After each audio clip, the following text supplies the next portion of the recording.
Testing 1, 2, 3. We're getting readings. Testing 1, 2, 3.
Let's go Falcons. Hey yo, batter up, let the ball begin. Solano Falcons, bound to show you how you win. Cause this is our year, man, forget the past. We take it over right now with our pitching staff. When the count's 0-2, every hit is so through. Fastball right by him, they had no clue. It makes a jaw drop, they got no chew. Strike three, you're out, homie, let him know blue. Solano to the plate and you know it's on. He swings for the pitch, it's going, gone. So don't try and step to the Bay Valley champs, cause we're coming for the pennant. This the Wallachian, yeah. We might strike it out, or we might steal, or make a go-go play in center field. Solano baseball, all have tight skill. All-stars everywhere, wait for the champions game time. Good afternoon, ladies and gentlemen, and welcome to the Solano College Sports Network. It's a beautiful day for baseball today as the Laney Eagles will be facing off against the Solano Falcons here in Yarborough Stadium at Solano Community College. My name is Cade Manor, and I'm joined in the booth by my good friend Drew Kirby. Drew, what are you looking forward to most in this Bay Valley Conference matchup today? Yeah, well, I mean, these are two pretty good teams. Laney coming into this game 12-19 on the year, 5-7 in conference, and after losing 5 in a row to Los Medanos and Marin, Laney came back strong, sweeping Mendocino out by outscoring them 45-28 in that series. In the first game of the series, they won 19-4, where Asante Wilson was pitching, who will be the pitcher for today's game. He went 6 innings deep, giving up 9 hits, 4 earned runs, 1 walk, and 6 strikeouts. So one of the best pitchers Laney has to offer. And as for Solano, for us on the mound is Peyton Chekaluski, and if you've tuned into any of the broadcasts, you know how good of a pitcher he is. One of the best Bay Valley Conference has to offer. In his last game against Yuba, he went 7 innings deep, giving up 3 hits, 3 runs, 4 walks, and 4 strikeouts. So coming off of a pretty dominant stat line, and both of these teams, their offense is pretty hot, but I mean, I think there's a chance we could see a bit of a pitcher's duel today. And if Solano wants to win it, it's going to come down to Chekaluski not giving up as much walks. Absolutely, yeah. Those free bases were a very big issue in his last start. He's going to look to hopefully limit those today. So let's take a look at the starting lineup for the visiting Laney Eagles this afternoon. Leading off and also doing the catching will be Frank Zapata. Hitting second and third is left fielder Casey Levitt-McGee and shortstop Ben Sates, who are definitely 2 hitters to watch out for, as they are both hitting over 400 on the season. And taking up the cleanup spot will be their designated hitter Nehemiah House, followed by third baseman Michael Gormley and right fielder Kane Moody. And then rounding out the bottom of this order at 7-8-9 is second baseman Trey Trias, first baseman Joaquin Duarte, and center fielder Ethan Wong. So without further ado, let's now take a look at your Solano Falcons starting lineup. Miles Meadows, Rodriguez High School. Joseph Gutman, St. Patrick's St. Vincent High School. Connor Ross, Napa High School. Kevin Parker Jr., Berkeley High School. My name is JJ Dane, Spanish Springs High School. Rolando Ramos, Pioneer High School. Ryan Richard, Armijo High School. I'm Greg Ryan, Wilsey Wood High School. Peyton Chekaluski, Vintage High School.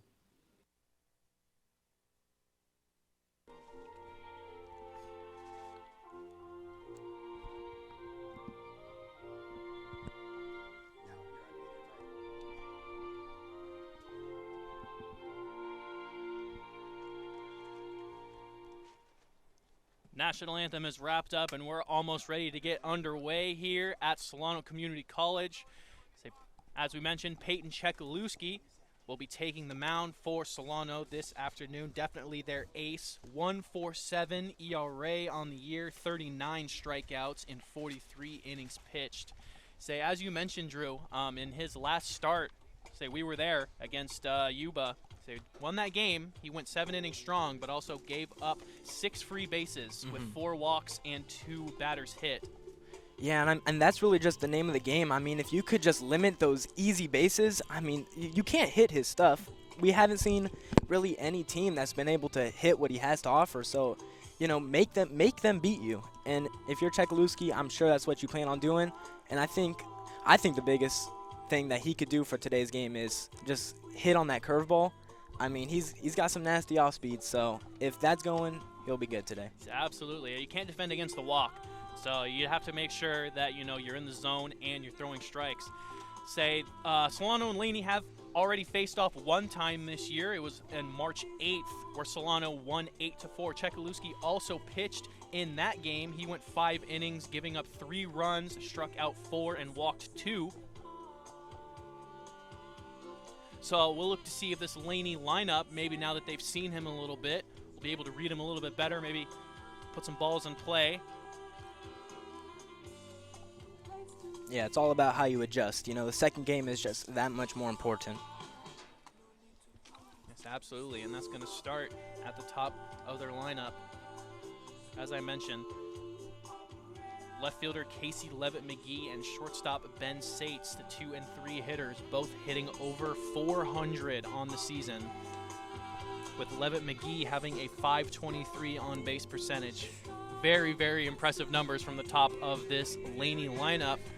And looks like we're ready for first pitch here this afternoon as catcher Frank Zapata getting ready to step up to the plate.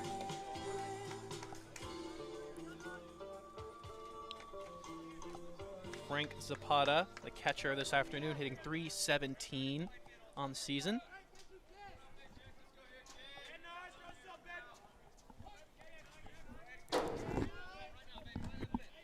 Peyton Chekaluski winds and throws. First pitch of the ball game is a fastball that's grounded to third. Diving stop by Ryan Richard. He throws to first, picked by Gregory Ryan. And what a way for this game to get started. Man, I mean, what a dive there. And you said it right on the dot, Cade. What a way to start this game. Very first pitch. Beautiful play. And that's got to give some great confidence for Chekaluski on the mound. As we know, this Solano defense has struggled with errors all season. So first pitch, to see the defense back him up like that, has got to give him some confidence in throwing the ball over the plate here early. First pitch fastball called a strike to Casey Levitt-McGee. And that was Ryan Richard who made the play, who we normally see at second. So having him out there at third and making a big play like that is huge for him. Great play, yes. We usually see Connor Ross at third base. He's been DHing the last couple of games.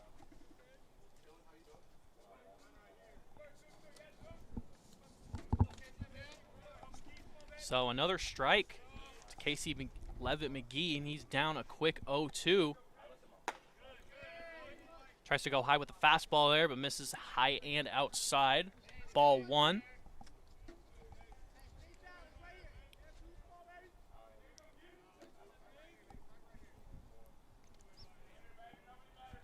Chekaluski winds and throws 1-2 pitch. Just missed outside. Very close there with what looked like another fastball. So 2-2 count now. Casey Levitt-McGee, 16 strikeouts to 28 walks. There's that first curveball of the afternoon, but he misses it on the back foot. So 0-2 to 3-2 for Levitt-McGee. Fighting back into this count. Payoff pitch from Chekaluski. Back to the fastball is hit high in the air into right center field. Gutman, and nobody calls for it, and it drops. And Levitt-McGee is going to get into third as some miscommunication now from Miles Meadows and Joseph Gutman in the outfield. Little league plays like that just cannot be allowed. It looks like Gutman, he went far out for that ball. I kind of think that should have been Miles' ball to catch. So from a great defensive play to start off the game to now a defensive mistake from Solano in the outfield. So Laney now has a runner on third with 1 out for shortstop Ben Sates. First pitch to him, the curveball from Chekaluski is in there for a strike. So Ben Sates looking for RBI number 19 on the season.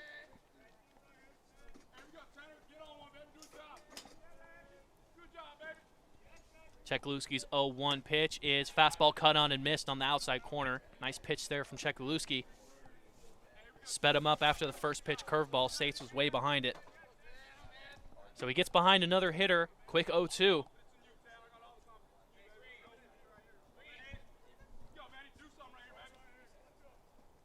And the pitch.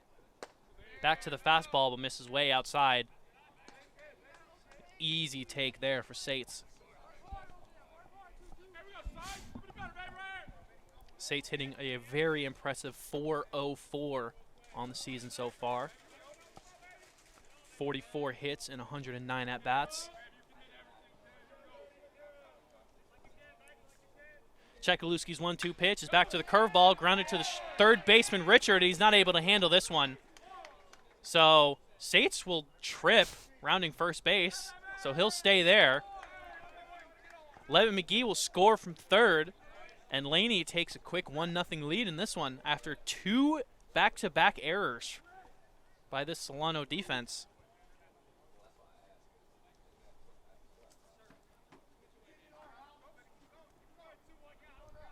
So a great play to start the game from Richard. He's not able to handle that ground ball. So now another unearned run on the stat line of Chekaluski, which has been a constant of him this year as he's a first pitch strike to the designated hitter, Nehemiah House. They say Peyton Chekaluski has given up 15 runs, but only 7 of them have been earned. So that's number 16 that he's given up, and again, unearned. As pickoff move to Sates at first. He gets back safely.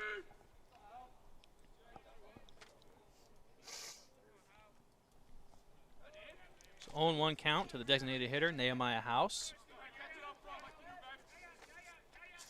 Another pickoff move. Sates gets back safely. Nehemiah House, 295. Hitter on the year. He's gone yard twice.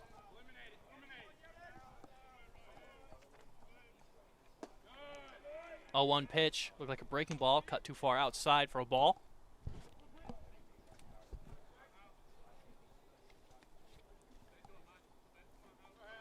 So the errors and woes of the Solano defense poking it out its ugly head early in this one. Chekaluski's 1-1 pitch is turned on and hit high and deep into the air in left field. Ramos looks up, and that one is gone. Nehemiah House with his 3rd home run on the season. And it is now 3-0 Laney. I mean, you could just tell off the bat. That one was smoked. A perfect hit, if you will. I mean, what a hit. He absolutely turned on that inside fastball. And now, instead of 2 quick outs for the Solano defense, it's 3-0. And it all starts with just getting those easy outs, just being able to take care of business. So obviously Sates scoring on the play. That'll go down as an unearned run, but of course the home run from House will be earned. So of the 3 runs Chekaluski's given up, only 1 will go down as an earned run. Third baseman Michael Gormley in the box now. Takes a ball high. First pitch was a strike, so it's a 1-1 count now.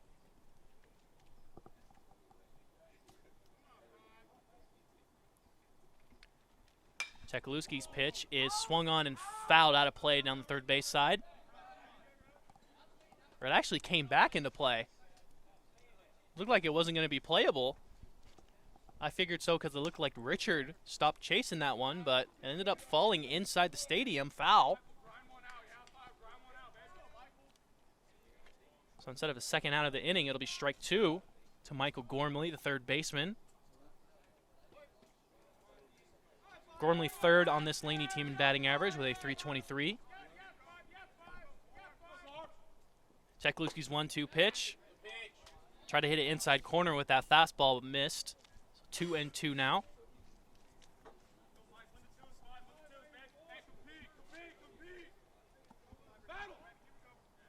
2-2 pitch is the curveball. That one's hit into the air in right center field. About the same spot. But Gutman is able to call off Meadows that time, and he'll make the play for the second out.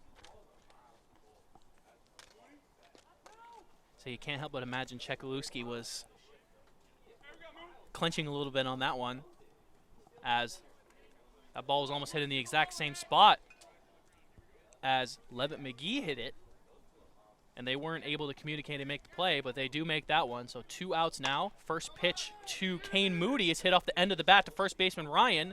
Chekluski goes over to cover the bag, and that'll be the 3rd out of the inning. So a couple errors early for this Solano defense, and Laney capitalizes with a home run from Nehemiah House. They're up 3-0.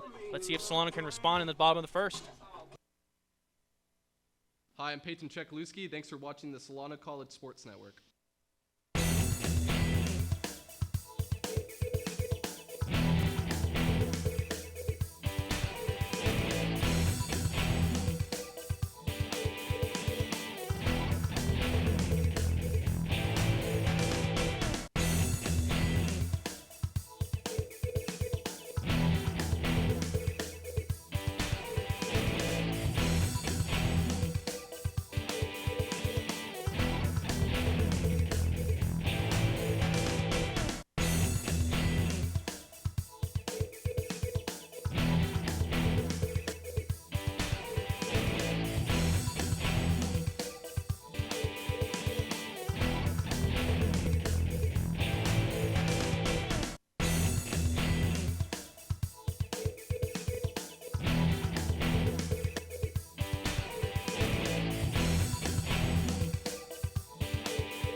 Bottom of the first coming up for Solano, as Laney is able to score early and capitalize on mistakes by the Solano defense. They're up 3-0 early. See what Solano can do against Laney's starting pitcher, Asante Wilson. Pitcher, what can you tell us about Asante Wilson?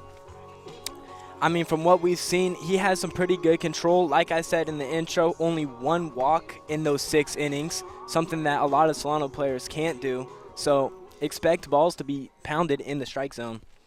Absolutely, and we know this Solano hitting, especially leadoff hitter Miles Meadows, love to be aggressive. So with a guy that you know likes to pound the strike zone, you might as well keep that approach, swing at the strikes that he's going to throw you. Yeah, and I would say kind of all of the Solano roster, that's kind of the game plan. Just swing away, see what you got. Absolutely. So first pitch to Miles Meadows is in the dirt for ball 1. Miles Meadows hitting just under 300, 299 average. In our last broadcast last Tuesday, April 2nd, against Yuba, hit his first home run of the season. 2-0 pitch is grounded to second baseman Trias. Makes the play, throws over to first to retire Meadows.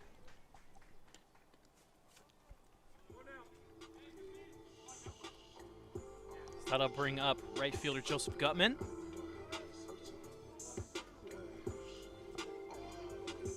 Joseph Gutman, very solid season, a .333 average, double-digit doubles with 10. Takes a first pitch strike.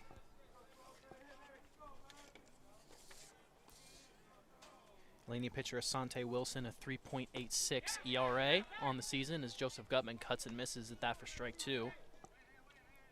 That ERA leads the Laney starting pitchers, as his 0-2 pitch is in the dirt.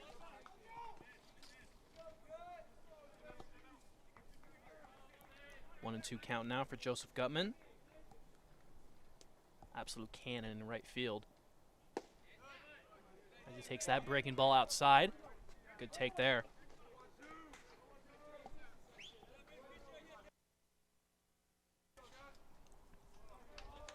So 2-2 count now. The pitch is swung on and looped into the air in right field, but it's going to hang up for Moody. 2 outs now.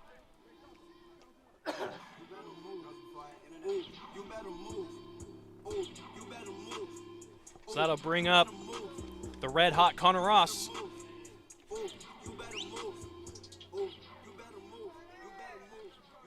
Connor Ross designated hitting today. First pitch to him looked like a breaking ball high. Yeah, nobody better on this Solano roster to start a 2-out rally here. Absolutely. 1-0 pitch is fastball on the outside corner, strike 1. I say Connor Ross, 422 batting average on the season. That is good for second in the entire Bay Valley Conference. Cuts and misses, or cuts and fouls it off. Sorry, back to the screen on that one. So Connor Ross is behind 1-2 now. Breaking ball. Stone cold take there from Ross. A lot of guts to take that one on a 2-strike count. Breaks too far outside, so it'll be 2-2 now. And the pitch is cut on and missed. High fastball for strike 3. So good hitting from Asante Wilson. He retires the Solano hitters in order. We'll see if Laney can extend their lead in the top of the second. Joseph Gutman, thanks for watching Solano College Sports Network.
Three to nothing Laney here after 1 inning.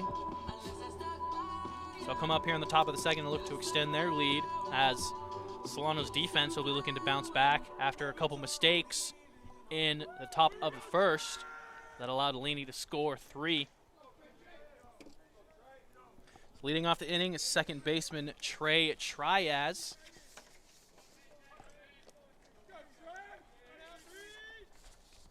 First pitch to him is a gross curveball. My goodness. Taken for strike 1. Triaz hitting .291 on the season and leads this Laney team in home runs by pretty large margin. He has 5 on the season. Nehemiah House in the first hit his 3rd. That's the second most. Yeah, .495 slugging on the year. That's second on this Laney squad, so bit of pop in this dude. 1-1 pitch. Was caught out front a little bit on that breaking ball. Fouled it off. So 1-2 count now to the slugging second baseman, Trey Trias.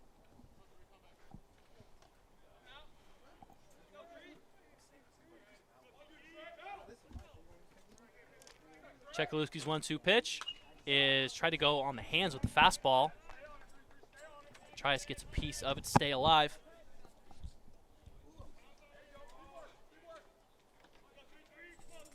Count remains 1-2. Chekaluski's pitch is in the dirt with a breaking ball taken by Trias for ball 2.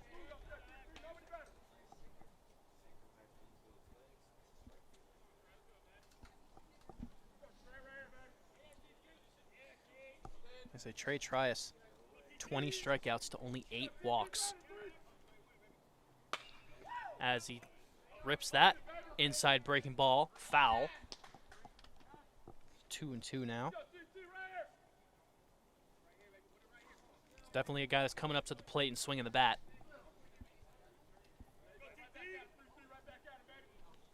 Here's another 2-2 pitch. Is fastball, but he missed outside with it. So that'll load up the count.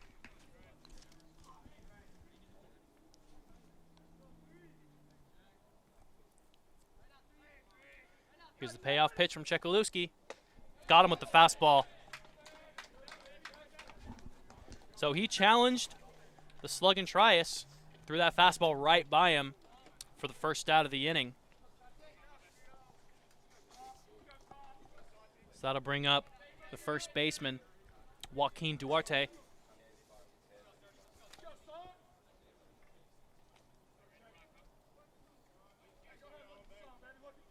Duarte, a .303 hitter on the season. First pitch to him is low and outside.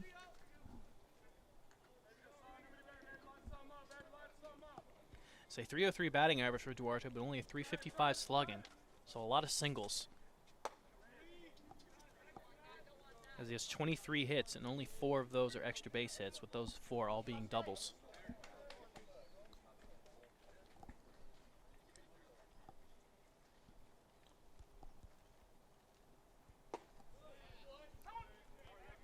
Good pitch there. He's back in the zone on a 2-0 for a strike. So .303 batting average, .360 on base for Duarte, the first baseman. As he hits that one in the air in center field, Miles Meadows is going back on it. He is very close to the wall. He crashes into the wall, but is able to make the catch. That one was carrying and carrying and carrying.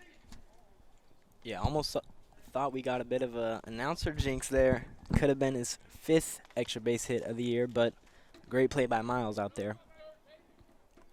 Say Miles Meadows out there in center, able to cover so much ground.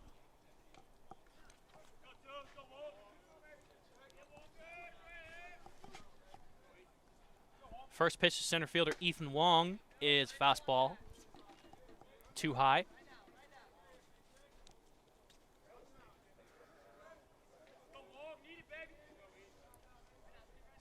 Ethan Wong swings and hits one in the air down the left side. Richard is coming over, and he's not going to be able to make the play as it'll fall foul.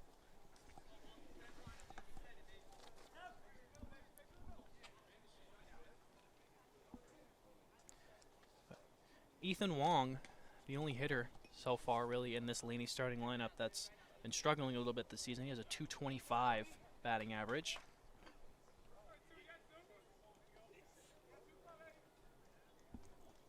Well, 225 as the last hitter in your lineup isn't really bad. I mean, we've seen a couple teams, Solano included, where, you know, it's a little top heavy, but by the 8th hitter, it's...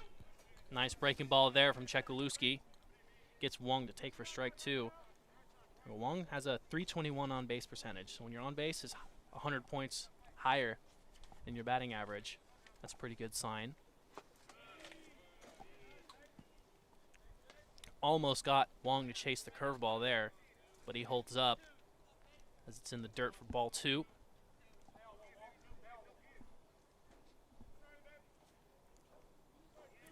Chekaluski shakes up the first 2 signs from Dane. He's got what he wants to throw now. He'll go to the fastball, but he misses outside with it, so another full count.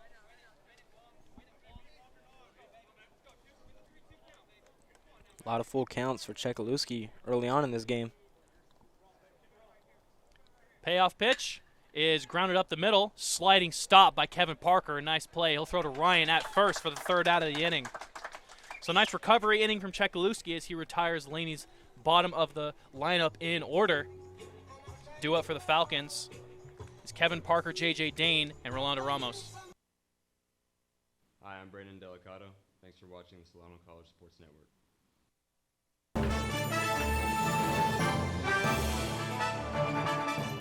Hello everybody, my name is Cade Manor and welcome to an SCSN Sports Update. Solano's women's basketball team had a great regular season as they finished with a 21-7 overall record, earning head coach Matt Borchert his 10th Bay Valley Conference title and 8th 20-win season as head coach of Solano women's basketball. Borchert says that his team still has its naysayers and a lot left to prove, despite 4 players on the team earning all conference honors in the Bay Valley, including sophomore guard Jade Dixon, who led the conference with 3.3 steals per game, freshman guard and forward Amari Mason, who led the team with 14 points per game, sophomore guard and forward Julia Wright, who led the conference with a 3-point field goal percentage of 31.6%, and finally sophomore forward Ali Ibarra, who had the 5th best field goal percentage with 47.8%. Solano women's basketball had a strong regular season, but unfortunately they were eliminated in the first round of the Northern California regional playoffs as they lost 52-38 to San Mateo. This has been an SCSN Sports Update. Once again, I'm Cade Manor. Now let's get back to the game. Back now for the bottom of the second as Asante Wilson will go back to work after retiring the top of the Solano lineup in order. Only a 12-pitch first inning for Asante Wilson. Made quick work of some of the best hitters Solano has to offer, so we'll see how we could do through the middle part of Solano's roster. Well, here's another one of those best hitters stepping into the box now. Shortstop Kevin Parker takes the first pitch strike on the outside corner. .342 average on the year for Kevin Parker. 0-1 pitch missed up with a breaking ball, it looked like. Gonna make the count 1-1. So Kevin Parker grounds that one to the shortstop. Sates has got it. He'll throw to first for the out.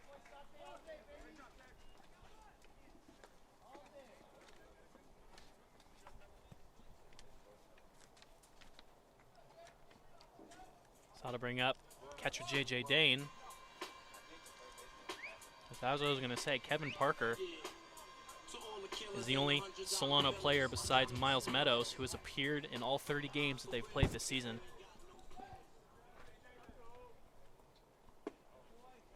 First pitch to J.J. Dane is off speed in there for a strike.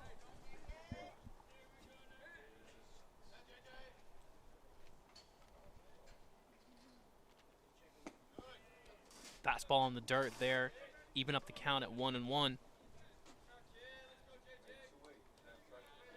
So J.J. Dane leads this Solano team in on-base percentage with a .533 as he takes that one for a ball. As we've been saying almost every broadcast, is that this guy just seems to live at first base. Seems like no matter the circumstance, he's finding a way to get there safely. So he'll ground that one to the shortstop, Sates. He'll charge in and throw on the run. Nice play from Sates there for the second out of the inning. Couldn't get it that time, but, I mean, you saw the hustle there from J.J. Dane. I mean, that's where a lot of his infield hits come from. So Rolando Ramos will step into the plate. Solano's left fielder, as he'll take a sort of defensive swing on the first pitch and foul it towards the Laney dugout for strike one.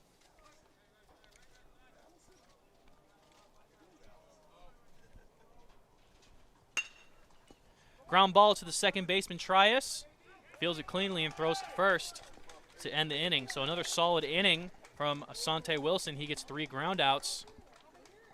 We'll go to the top of the third, 3-0, Laney. Hi, I'm Scott Stover, head baseball coach, Solano College, and thank you for watching the Solano College Sports Network.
3-0 Laney after 2 innings here. We'll see what they can do here with the top of their lineup coming up in the top of the third. I think a little something to watch is before the Solano defense came out here for the bottom of the third, Kevin Parker was getting stretched out by a trainer right in front of the dugout before he came out. He remains in the game, though. Hopefully he'll be good to go. Might have pulled something when running down to first base. But he's good enough to stay in the game. Definitely not a guy that Solano wants out of this game. No, not at all.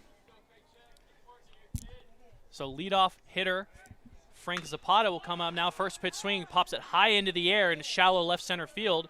Meadows and Ramos coming in. It'll be Ramos who will call everybody off and make the play for the first out of the inning. That one looked like it might have been in no man's land.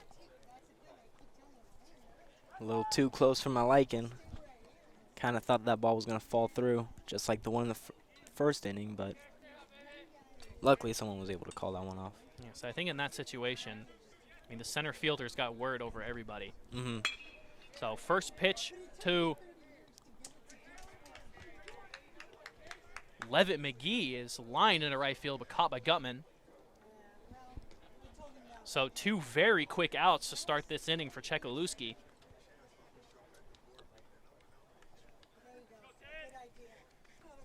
Two fly outs. So that'll bring up Ben Sates. First pitch to him is a fastball on the lower edge of the zone. Strike.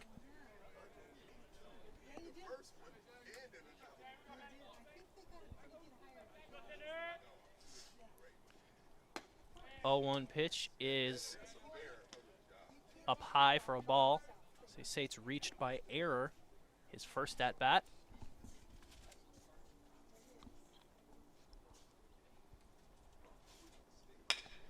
1-1 pitch is hit on the ground to Lesperance, second base. He fields that one cleanly and throws him out for the third out of the inning. So very quick inning for Solano as they retire Laney in order. So due up for Solano will be Ryan Richard, Trevor Lesperance, and Gregory Ryan. Hey, this is KP. Thank you for watching the Solano College Sports Network.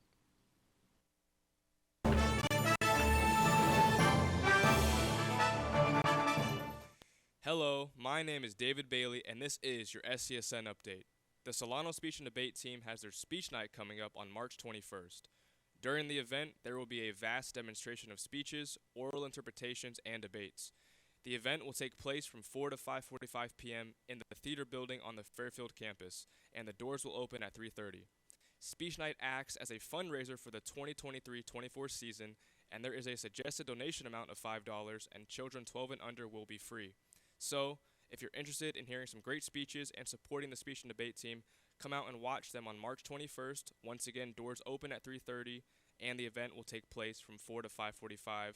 And most instructors will give you extra credit if you do attend, so make sure to check with your professors. We hope to see you there, and now back to the game. Bottom of the third now as Laney leads 3-0. Sante Wilson will go back to work after retiring the first 6 Solano batters in order. We'll see if the bottom of the Solano order will change that. And the first guy to try to do that here in the bottom of the third will be third baseman Ryan Richard. Richard made a nice diving play to start the game for the first out, but then also made an error which gave Laney a run. Say the run might have scored regardless, but the runner ended up reaching first, which allowed him to score by the Nehemiah House home run. Oh, that one hits him on the helmet.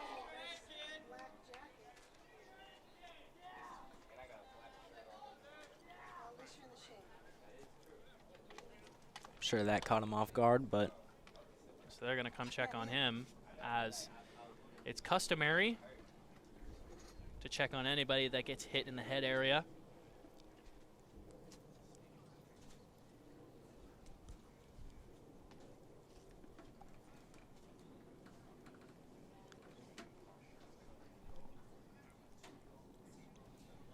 Last thing you want to see is somebody get hit in the helmet. Mm-hmm. The one spot on your body where you got to protect.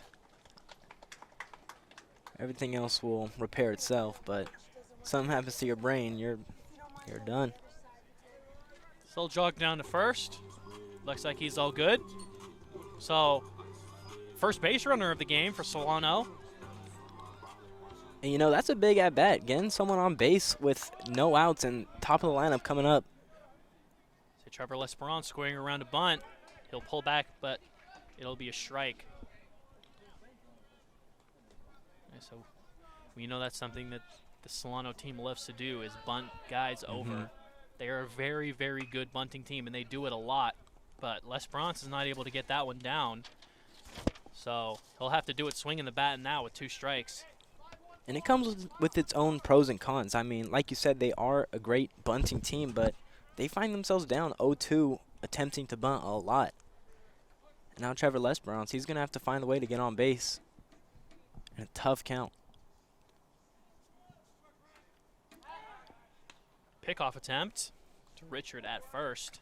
He'll slide back in safely. Say Ryan Richard has 1 stolen base on the year, but has been caught 4 times. So not a very prominent base stealer. As that one is grounded to the right side, it's going to get through for a base hit.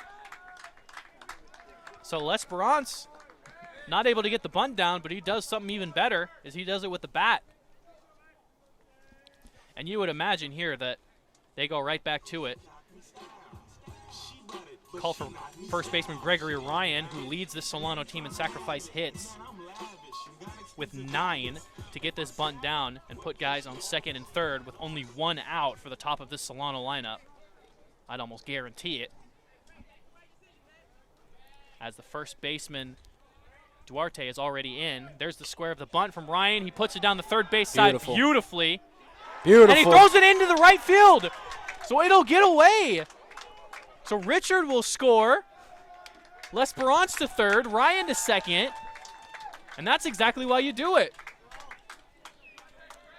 As the third baseman, Gormley, throws it away into right field. Major props for Solano's bottom of the lineup to just come through and get the first run of the game. So now Solano does have runners in scoring position for the top of the lineup, but still no outs. Solano is in prime position now to tie this game. First pitch to Miles Meadows is chopped to the third baseman. Lesperance has to hold. Bad throw again from Gormley, but a great play to scoop it at first out of the dirt from Duarte.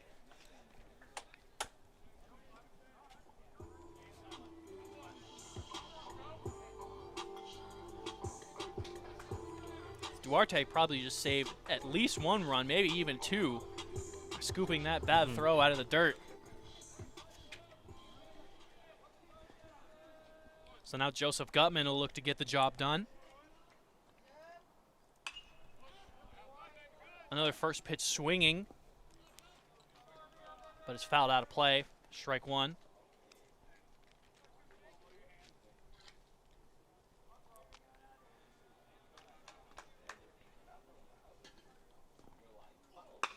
Breaking ball is looped into left field, and that's going to get down for a base hit. Windmill is on for Gregory Ryan. Throw gets to the cutoff man, and they're going to hold. So a 2 RBI single for Joseph Gutman, and it's a tie ball game. Beautiful hit there for Gutman, and that's just textbook. Couldn't ask for a better spot. Did exactly what he had to do. Now we're looking at a tie game, brand new ball game. So that's the first hit for Solano. Well, actually, it's not. They ruled Gregory Ryan's bunt a single. So that's the second hit for Solano. Connor Ross takes the first pitch strike. So the bunt from Gregory Ryan is ruled a single, but he advanced to second on the error. Gutman brings home Lesperance and Ryan with the bloop single into left field. Pickoff attempt of him at first base, but he gets back safe. So a tie game, 3-3 now.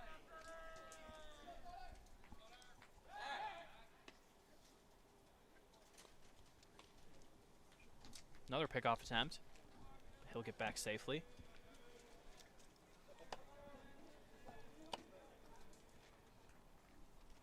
Oh, 1 pitch is high fastball. They'll appeal to the umpire in the field, but they say that he did not go.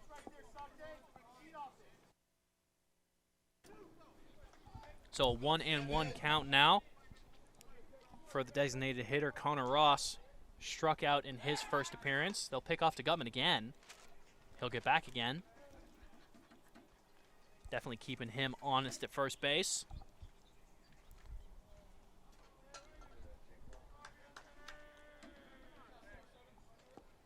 The 1-1 pitch is taken low for a ball. Looked like a breaking ball. Nice take from Connor Ross. As he's ahead in the count now, 2-1. Joseph Gutman on first base, 1 out. Solano's already scored 3 in the inning. 2-1 pitch, misses out with a fastball, so 3-1 now. And we've got a great hitter's count for a great hitter. Connor Ross will definitely have the green light on this pitch. Another pickoff attempt of Gutman. He'll get back safely.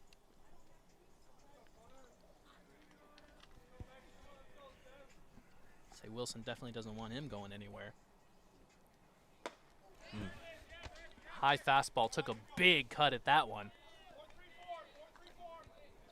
Connor Ross was looking to hit that one even farther than Nehemiah House did. But he's not able to connect, so it'll be a 3-2 count now.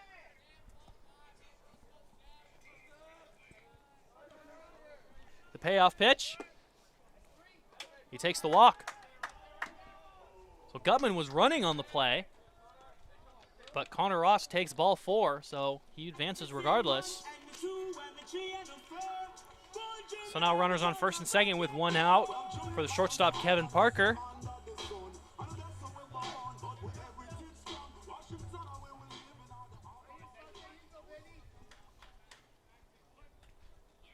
Kevin Parker 0 for 1, grounded out in his last appearance.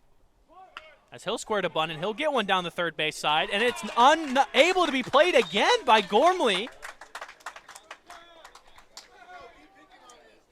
The Gormley at third base is struggling in this inning. An inning you want to forget, no doubt about that. And we're going to have a mound visit. So 2 errors in the inning by Gormley. Almost a third one, as he made a bad throw, but it was scooped over at first by Duarte. So struggling in the field so far.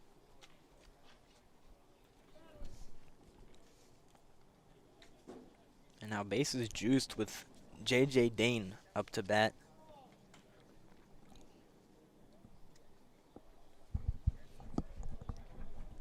Bit of a scary hitter up there if you're Laney. Not the guy you want with the bases juiced.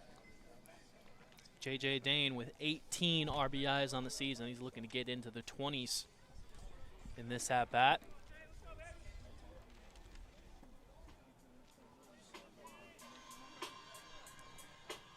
Definitely got some speed on the base pass. If he can get one into the gap, Kevin Parker can definitely score from first base. Kevin Parker has 15 stolen bases and has only been caught once on the season.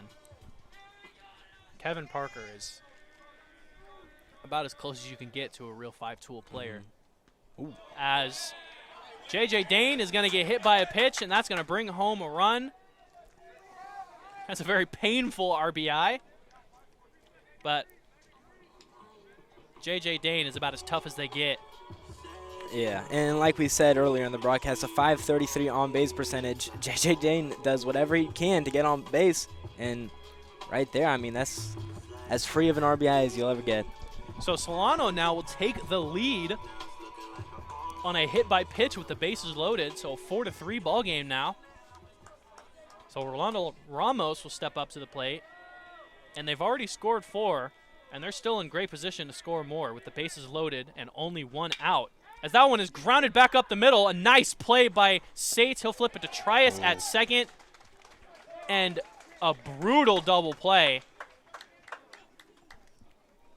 as that'll end the inning. So Solano's able to score 4, but a huge double play to get Laney out of the inning. We'll see if they can respond in the top of the 4th. This is JJ Dane. Thanks for watching the Solano College Sports Network.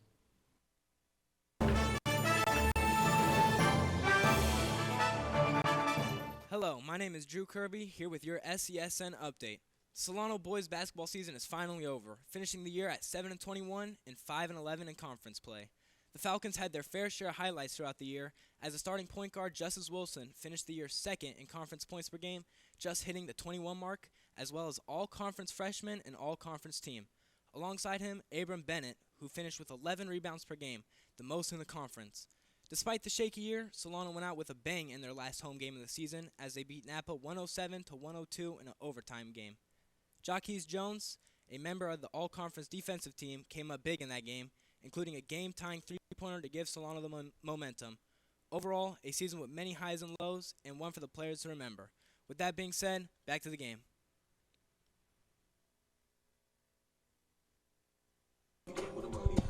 Back now for the top of the 4th, as Solano is able to strike back, and not only strike back, but take the lead in the bottom of the inning as they score 4 to take a 4-3 lead.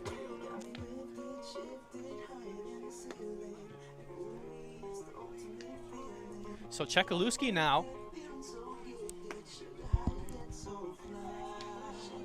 after pitching from behind, will all of a sudden come out with a lead.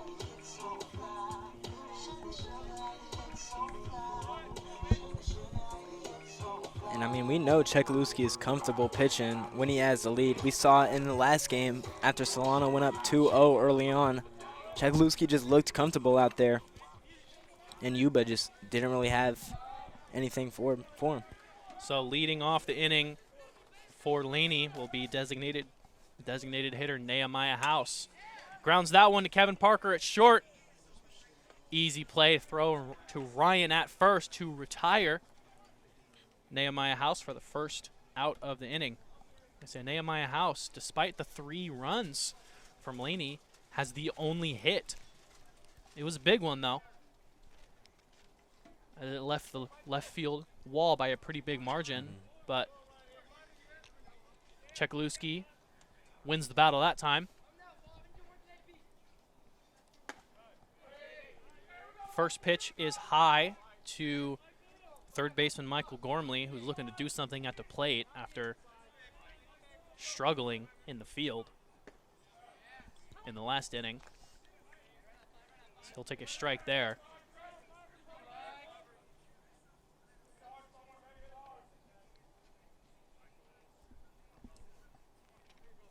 So 1-1 pitch is hit into the air into right center field.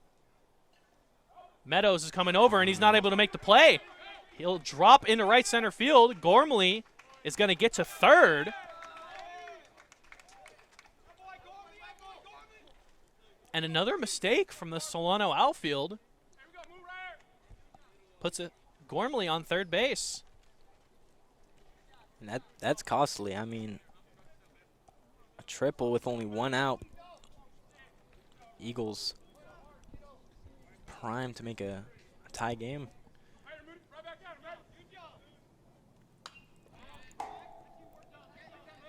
Right fielder Kane Moody is out in front on that fastball. Or breaking ball, excuse me. He'll foul it off. Good catch from JJ Dane there.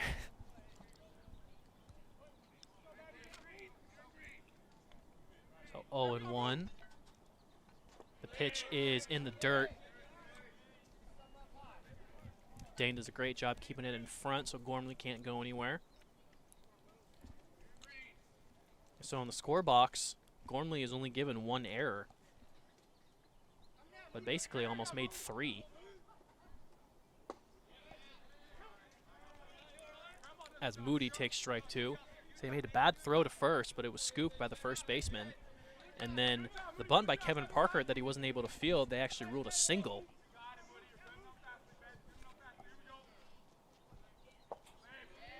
So 1-2 pitch is in the dirt for ball 2.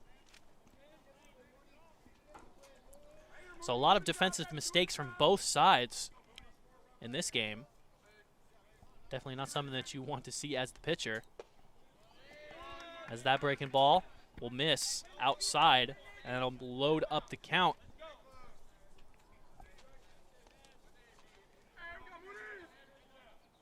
Kane Moody looking for RBI number 9. Gormley's 90 feet away. The full count pitch is inside. So Moody takes the walk. Runners on first and third now. Sets up the double play for the Solano defense. Interesting to throw a breaking ball there on a 3-2 count. And so far in the game, the Eagles haven't really bit on that breaking ball by Chekaluski. Listen, not a lot of swings on it really at all. When he's thrown it in the zone, they've just taken it. Yeah. Sitting fastball all the way for all 9 hitters. First pitch to second baseman Trey Trias. As soon as we say that, he Swings cuts down. on a breaking ball. But it'll be out of play for strike 1. So Trey Trias, the lone strikeout of Chekaluski so far in this game.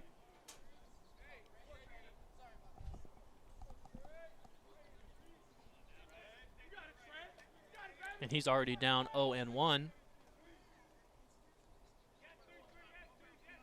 Chekaluski's pitch. Tries to catch the low outside corner with that fastball, but he'll miss just by a little bit. So the count evens up at 1-1. Moody at first and Gormley at third with 1 out. Pickoff attempt of Moody at first. He'll get back safe.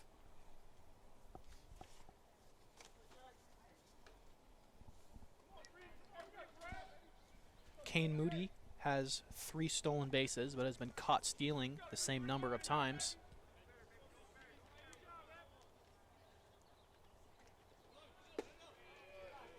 As he takes a step to look like he's going to go, but throws on the brakes. As Trias takes a ball. So he'll get ahead 2-1 now after the first pitch strike.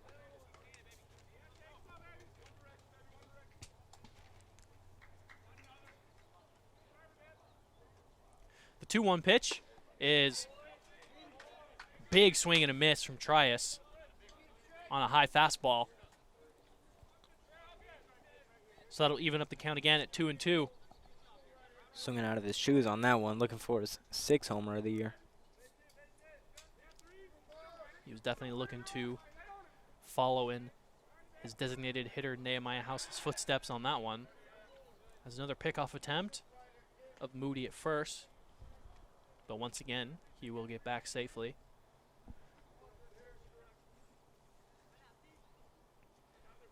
He's got a pretty big lead at first base. That one is swung on. He just got a piece of that one. He fouls it back towards the Solano dugout. So Trias stays alive and keeps the count at 2-2.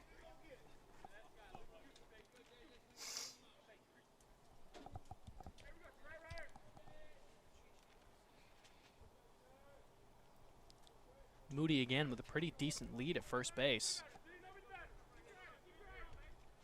He doesn't go, and the pitch is a ball. And again, another full count for Chekaluski here. Running Like up. Blake Snell did last night. Yeah. A lot of full counts.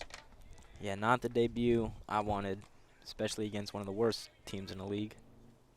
So full count now, payoff pitch from Chekaluski as Moody takes off from first. And that one's popped up, and Moody gotta get is back. not getting back to the base. Ryan will make the play and double him off. Huge play from Solano. And they get out of the inning with no runs scored. We'll go to the bottom of the 4th. Solano up 4-3. Connor Ross, thanks for watching the Solano College Sports Network.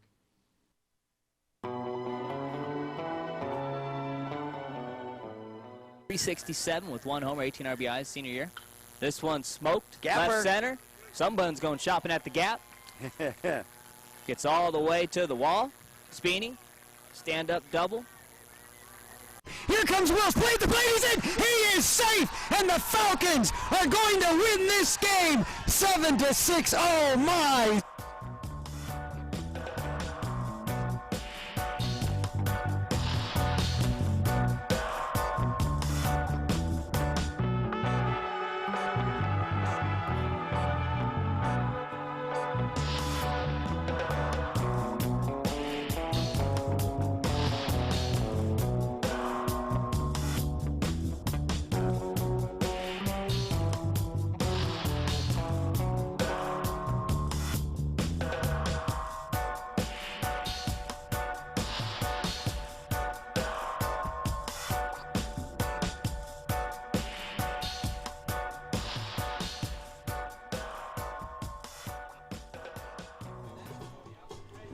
Back now for the bottom of the fourth, as in the top of the inning, Solano is able to work out of a jam with no runs scored. Another error by the outfield put a guy at third base with only 1 out. But Laney was not able to capitalize this time around like they were in the first inning. So Solano remains ahead 4-3. So leading off the inning now will be Ryan Richard. Richard was hit by a pitch in his last at-bat, which started the 4-run rally in the last inning. So we'll see if the Solano lineup can come through again. Get some more runs on the board for Peyton Chekaluski, as that one's in the dirt and it gets away from the catcher Frank Zapata. So Richard is ahead in the count now, 2-0.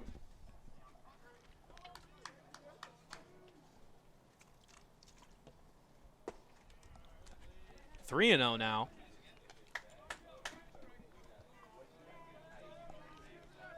And he'll be taking this all the way. I would assume so too, yeah. This is going to take all the way for Richard, as he definitely was, but it is a strike. So hitters count now. He'll be looking to take a big swing at this one if he goes right back in the zone. And he does, but he grounds it to the shortstop, Sates. But he's not able to field it cleanly. It skips away from him into center field.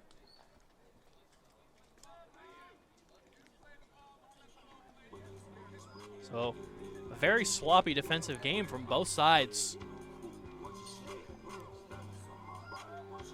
as we're only in the bottom of the fourth, and that is now the combined 5th error of this game. Honestly, probably should be more. Should be more, yeah.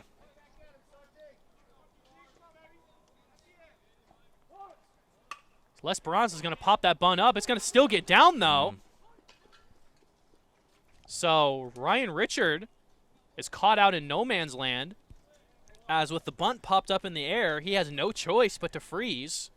So once it lands, Gormley is able to throw him out easily at second base. Yeah, not a lot that you could do there if you're Richard. And now for Ryan, I'm curious to see if they had him bunt. So Les Barnes is not able to get the bunt on the ground. He pops it up in the air. So Richard gets thrown out at second. Pickoff attempt of Les Barnes at first. Nothing doing.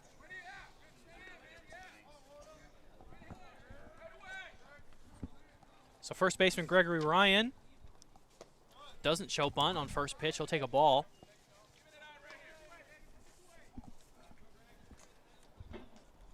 Feels like every time we see Gregory Ryan up at the plate, he's getting a sac bunt down.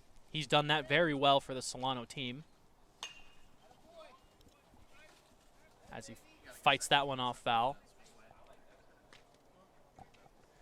So unfortunately for Ryan, that's one of the only bright spots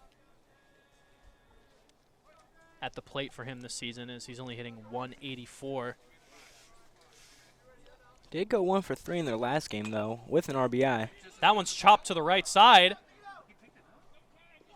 Picked up by the pitcher, Wilson, but they say he didn't tag him. He definitely is making a big argument. Wilson was very blown away that they didn't say he they said he didn't tag him. So they'll have a word with the umpire in the field, and umpires will converge now and talk about if Wilson did tag the runner. They say he did.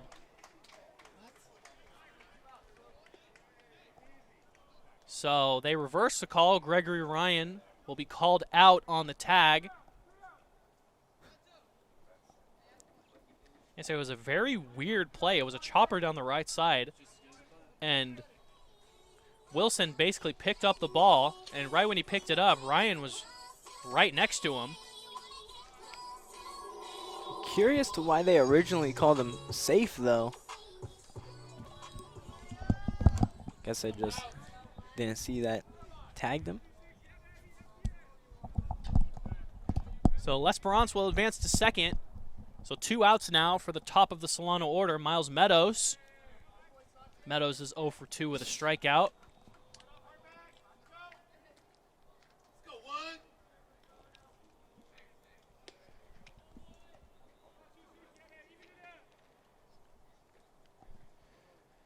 Wilson's 1-0 pitch.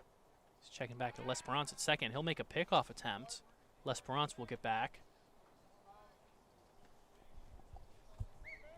Little inside move there to try to catch L'Esperance sleeping at second.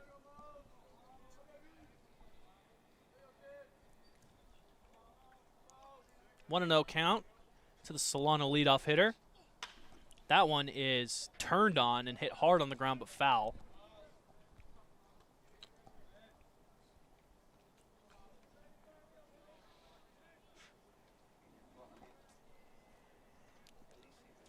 That'll even up the count 1-1.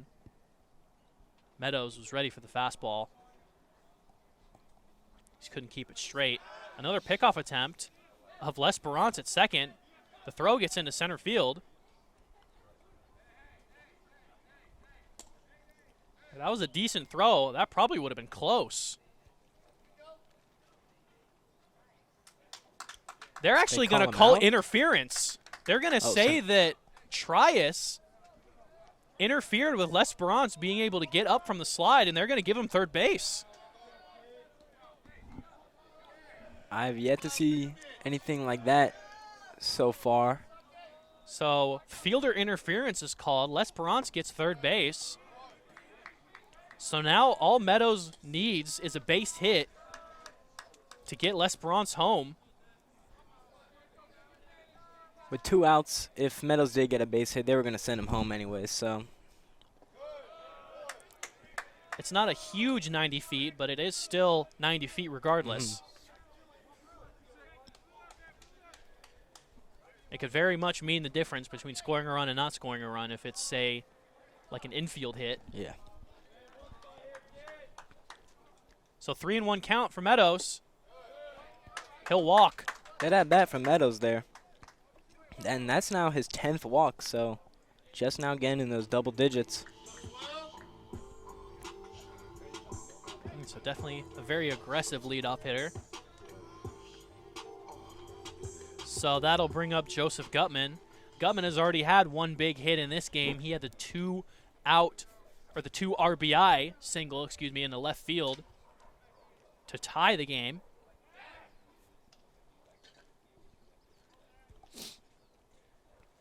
He'll see if he can do something similar here with L'Esperance at third and Meadows at first. Cuts and misses at the first pitch. Fastball for strike 1. I say Miles Meadows, 8 stolen bases on the year, but has also been caught stealing 6 times. So interesting to see if they'll send him here to put 2 guys in scoring position with 2 outs. But when you're already ahead by 1 run and Gutman has already got a big hit, you would expect to play it a little bit safe. That's an aggressive move if they were to send him.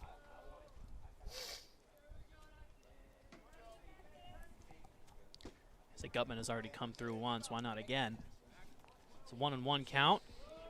Is in the dirt. Good take by Gutman. So he'll be ahead in the count 2-1. Sante Wilson had a very solid first 2 innings, but has been struggling a little bit more in these last 2, as that one's fouled off by Gutman for strike 2.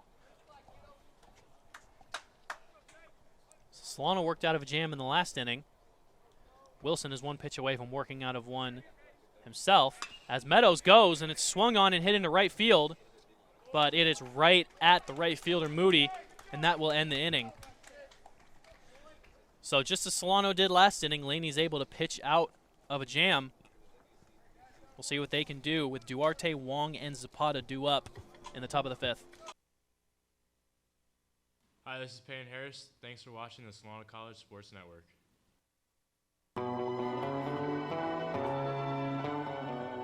So Chris Cole looking at bases loaded here, Zach, seeing if he can get Solano back into the game, and certainly a single would do that and knot this game up at 6-6 here in the bottom of the 5th. The first pitch is drilled, and that one's going to fall in front of the right fielder. 1 run will score.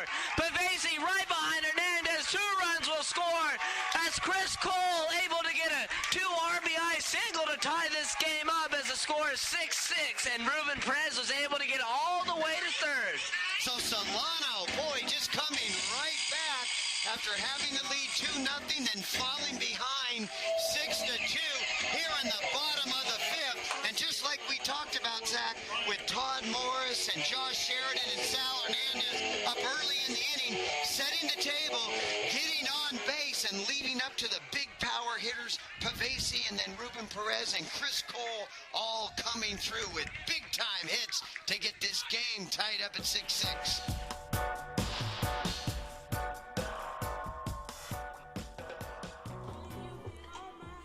Top of the 5th coming up now, as both teams threaten to score in the 4th inning, but both teams are able to also pitch out of it. So the score remains 4-3 Solano. Leading off the inning for Laney will be the first baseman, Joaquin Duarte. Say Duarte, it won't go on the score sheet, but made a pretty big play at first. He scooped the ball out of the dirt by a bad throw that at least saved 1, maybe 2 runs. I feel like first basemen are always a little underappreciated. If you have somebody out there that could just snag up anything that comes their way, that's huge for a team. Yes, the first basemen are almost expected to basically catch everything, as that one is going to get through into left field for a base hit. So only the 2nd hit of the game for Laney. And they've got a lead-off base runner to start this 5th inning. But yeah, first baseman, I mean, anything that's thrown their way, whether it's, in the dirt, 10 feet above their head, wherever, they're, expected to basically catch everything. And if they don't, even if it's, a throw in the dirt like that third baseman was, if they don't scoop it out, everybody's going to look to the first baseman and be like, hey, you got to scoop that.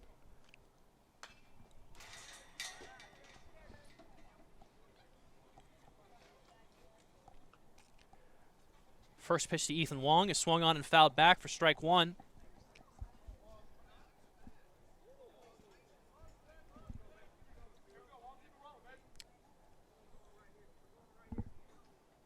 Duarte with a short lead at first. Nice breaking ball from Chekaluski. Cut on and missed in the dirt. Got Wong to chase. And he's ahead quickly, 0-2. So they got him to chase the curveball in the dirt. Do you think he goes back to it? I don't think so. Up and in fastball.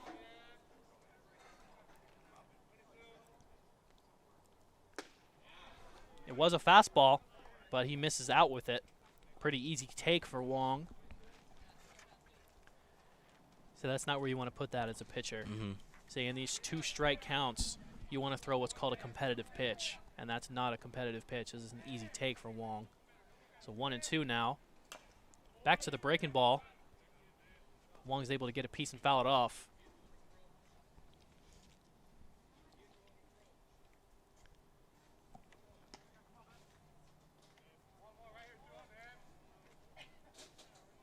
So it looks like Chekaluski has 2 different breaking balls. That one he threw there looked more like a curveball. It had more vertical 12-6 movement.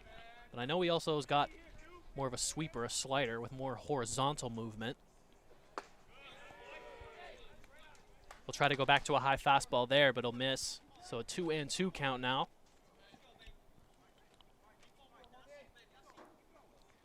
Say that sweeping slider with all that horizontal movement and thrown effectively against a righty is such a good pitch. Looked like he tried to throw it there and front doored it, but takes a bizarre hop. I think you're going to say it. Wong fouled it off of himself.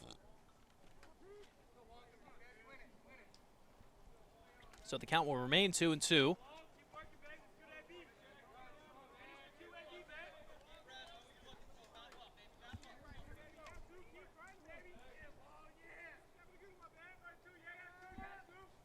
Two-two pitch. Very defensive swing, just barely able to get a piece of it from Wong. Swung at that one like a tennis racket.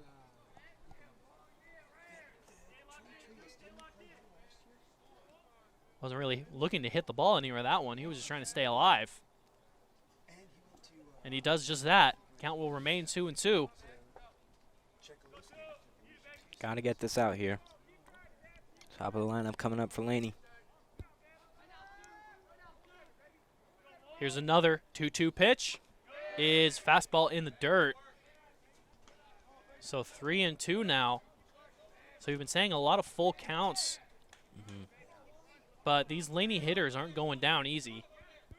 So it's very hard for Chekaluski when they keep fouling off the good pitches. The payoff pitch is a fastball off the end of the bat, corkscrewed to first. Gregory Ryan is able to get over to the bag himself as that ball was in a very awkward position. So great job by him to be able to get at least one. Yeah, good heads-up play, kind of just shrugging off Chekaluski, saying, I got this. I can do it myself. Yes, that ball was hit in a very awkward place. Chekaluski was kind of deciding whether he should go and cover the bag or go and field the ground ball. But Ryan ends up calling him off, and he'll take it himself. So 1 out now. But Duarte advances to second. So a runner in scoring position now for the top of the order.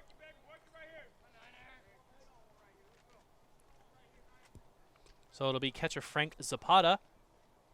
First pitch to him is a great breaking ball on the outside, strike one.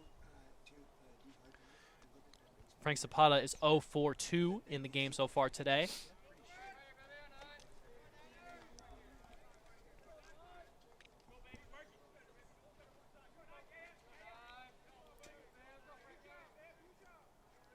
Chekaluski's 0-1 pitch is a fastball.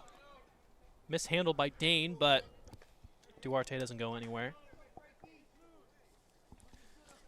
Duarte not really much of a threat to steal.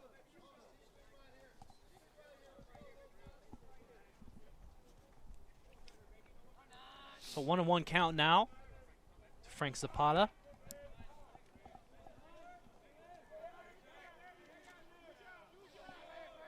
Chekaluski kicks and throws. It's another breaking ball, and that one gets by J.J. Dane.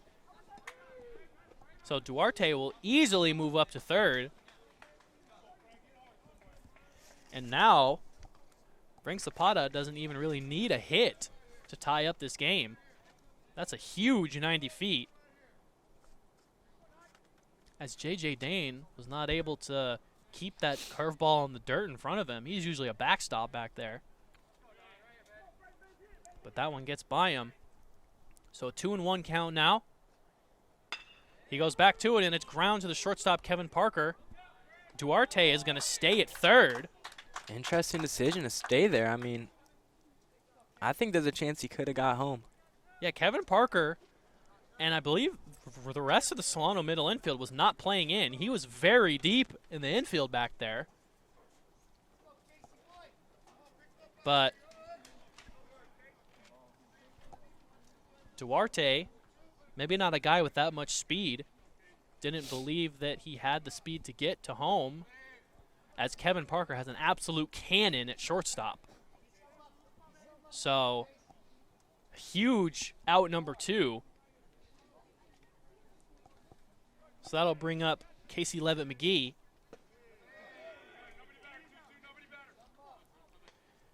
So Casey Levitt McGee is 0 for 2 despite having 2 very hard hit balls. In the first inning, he hit one deep into right center field, and Solano outfielders weren't able to communicate to make the play, so he reached by error all the way to third. And then his last at bat, he flied out to Gutman in right field.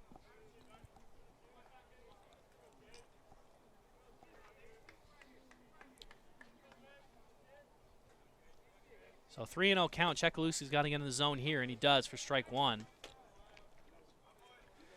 So a good hitter's count for a good hitter.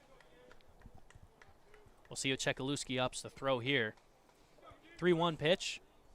He'll go to an off speed. He gets away from Dane. Duarte is going to come home, and he's going to score easily.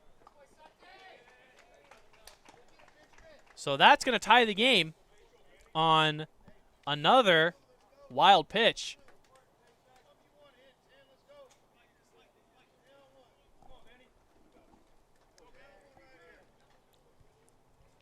So 4-4 ball game now. Duarte scores on the wild pitch.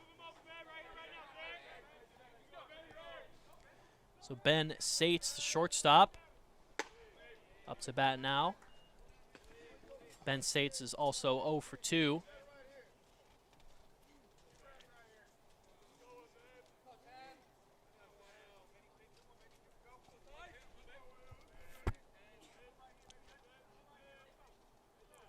One-0 pitch from Chekaluski is a fastball that's fouled off and out of play down the left side. And get me in there, fastball there. But Sates didn't look like he was ready for that one.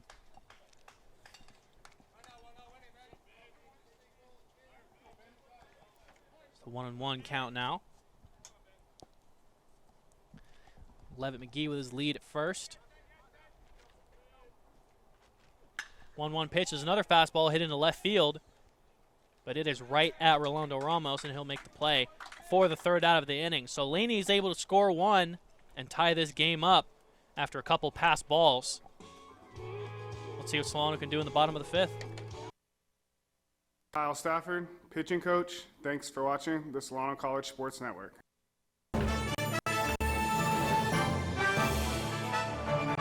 Hello everyone, my name is Holden Beers and here is a Solano College Sports Network update. Last season, the Mel Football League was won by the Vanden Vikings going 5-0 in league games. They look to repeat next year and go farther in the playoffs as they lost in the second round to Wood Creek. Coming in second was Vacaville High School as they finished one game behind Vanden at 4-1 in league play. They finished league play strong, going 3-0 to end the season, and then made it to the second round of the playoffs only to lose to St. Mary's. In third was Rodriguez High School. They finished 3-2 in league play with a total record of 7-4 on the year. They look to jump ahead in the standings next season and make a run in the playoffs. In fourth was Fairfield High, finishing 2-3 in league play and 6-5 on the season overall. They look to get over the hump next season and finish higher in the standings. At the bottom of the league was Armia, who were 1-4 in league play, and Wilsey Wood going winless in league play, 0-5. Both of these teams look to improve next season and get ahead of the competition. That was your SCSN update. Now, let's get back to the game. Bottom of the 5th here, and we got a close one on our hands, all tied up at 4. Starting things off for Solano is going to be Connor Ross.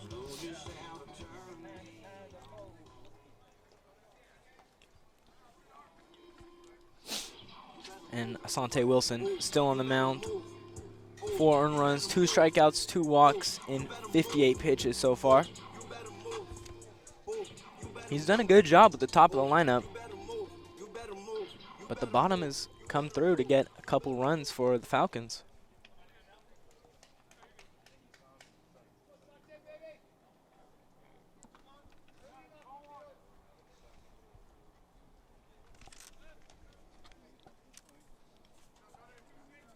So you're right.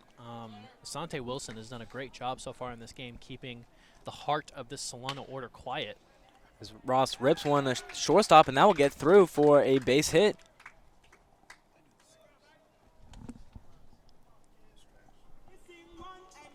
So that was Sates at shortstop. As that ball goes behind him. Now up for Solano is going to be Kevin Parker.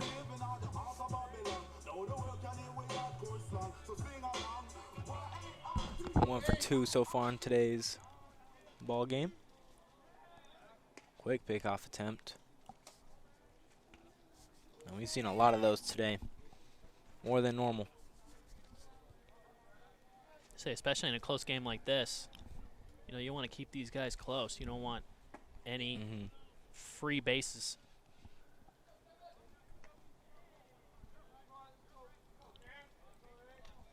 We've seen a couple pickoff attempts that just, throughout the year, they just kind of get by the first baseman.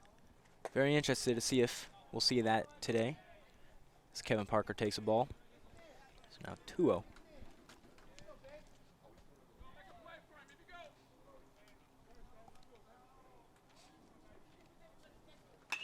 Kevin Parker swings on that one out to Sates again. He will tag for second, throw to first, in time, so a double play. And that's how you answer back after a poorly fielded grounder. That's the #1 rally killer right there, is the double play. And Sates, even after stepping on the bag, had plenty of time to throw Parker out at first. I mentioned a couple innings ago after he grounded out in the second inning, had to get stretched out by a trainer. Might be something bothering him. Now J.J. Dane up to bat.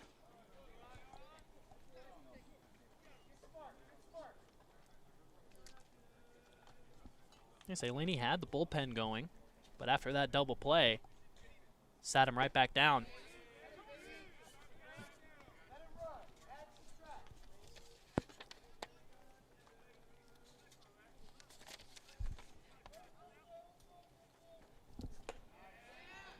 That ball's inside.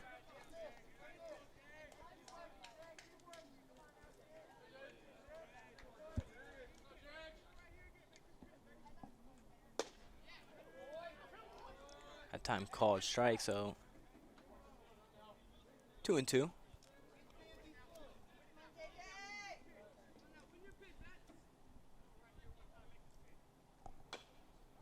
Dang, kind of swinging, protecting right there. Ugly swing there. He was fooled on that pitch, but he gets a piece. He stays alive.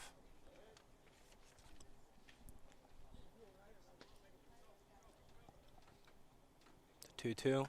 Oh, breaking ball way up high. Full count now for J.J. Dane. The on-base machine. Full count. Payoff pitch is down low, so that will be a walk. Ball gets behind the catcher, so nothing will happen. J.J. Dane stays at first.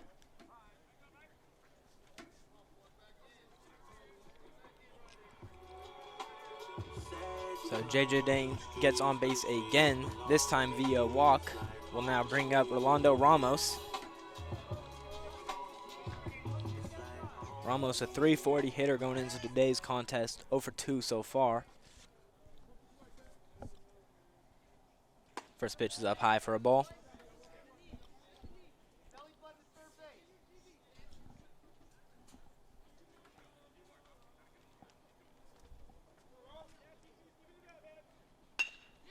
Big swing there from Ramos, right to the second baseman, who will throw to first and will get the easy out.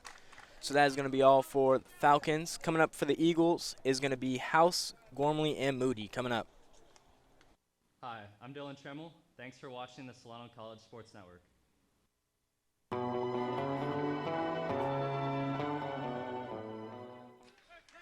So Kyle Bible now up, swings at the first pitch and rips that one into left, and that one drops in front of left fielder. Chris Carlson rounding third, and he is going to score. Josh Sheridan around second. He's in safely, and since the throw went to third, Kyle Bible hustles it all the way down to second, and that is his 50th RBI of the season, tying him with Scott Crutel for the RBI lead in the Bay Valley Conference, which is probably not fair because Scott Crutel getting the day off because of a thumb injury.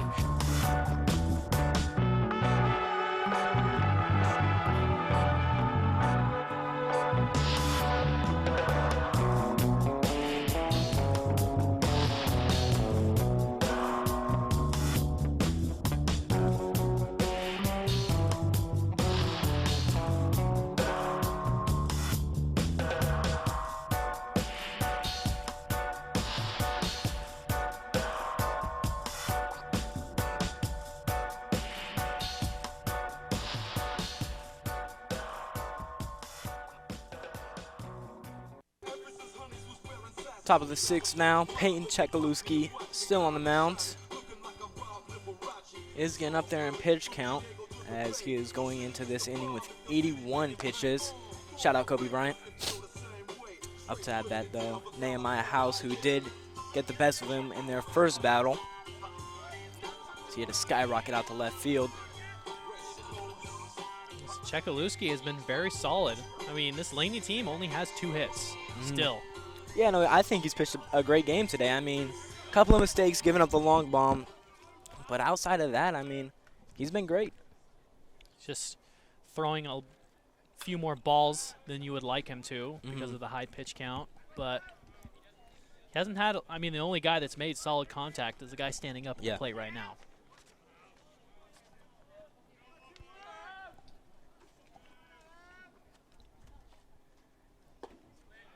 Fastball called strike. So now Nehemiah House finds himself down 0-2 early.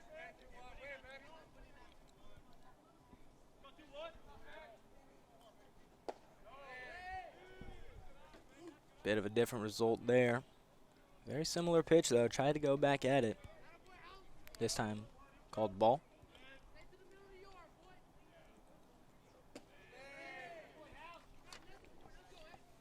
Down low again.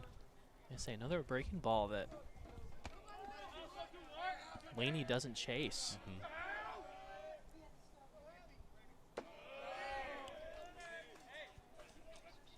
Another good take.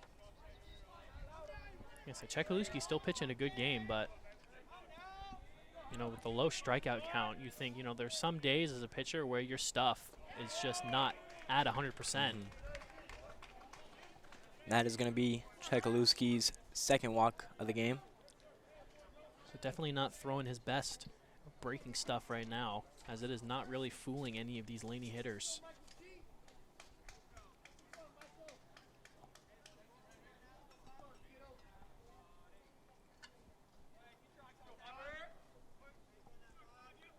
Now up to bat here is third baseman Michael Gormley. Excuse me, that was Chekaluski's third walk of the game. As Gormley shows bunt. Ryan Richard there and will make the play at first. Runner does advance. Nice play by Richard. Yeah. As Gormley showed bunt very late, so not a lot of time for Richard to crash, but he's able to field it cleanly and make a perfect throw on the run to Gregory Ryan.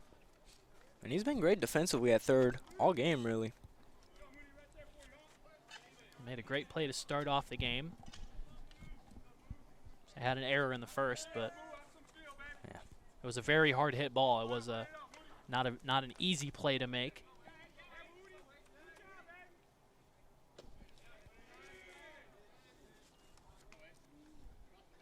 So another take on the breaking stuff.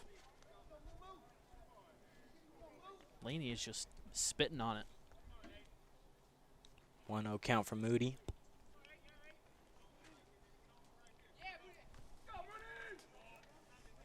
That's such a big swing and miss pitch for Chekaluski, and when they're not swinging at it, it's frustrating as a pitcher.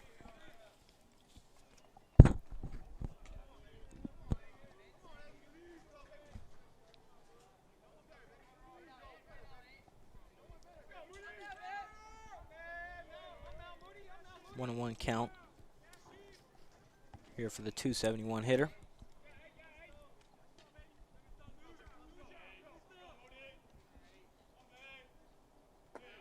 That fastball down low. I'd say Moody earlier in this game made what might come back to be a critical mistake, as he was running on a 3-2 pitch, and you're taught that when you're stealing with less than 1 out, you need to turn your head towards the batter when the pitch is coming. You need to try to find the ball. He did not find the ball and was not able to get back. Swung and driven out to right field, and Joseph Gutman will make the play. Runner will advance to third. So a productive out for Moody. Which will now bring up Trey. I think if Gutman hits a cutoff man there, they have a chance to get him at third. I thought maybe even for a second he had a chance on the run. Or just all the way there. Trey Trias here, 0 for 2 so far in today's ball game. First pitch of the at-bat is swung on. Ryan Richard able to make the play. He'll throw to first. Nice. What a play. What a throw and what a snag by Greg Ryan to make that play. What an inning for Solano. My name is Cash McCrory, and thank you for watching the Solano College Sports Network. College just got affordable. Up to 100% of enrollment fees can be reimbursed for first-time college students taking full-time classes. At Solano Community College, we are taking full advantage of this to further your future. With certificate and degree programs in industrial technology, aeronautics, biotechnology, and many others, Solano Community College is a staple for success. For more information, please contact the Financial Aid Office at 707-864-7000.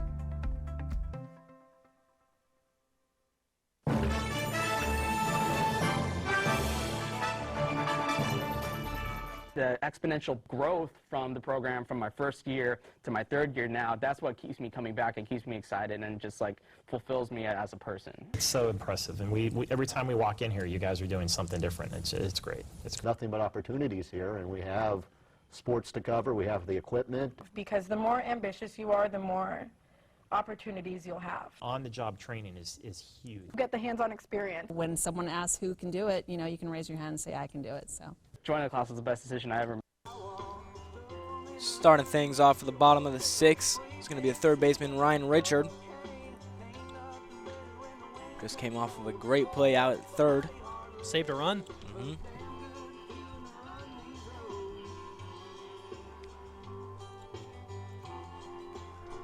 See what he can do at the plate. 0 for 1 today. As we mentioned, did get hit in the head in his first at-bat.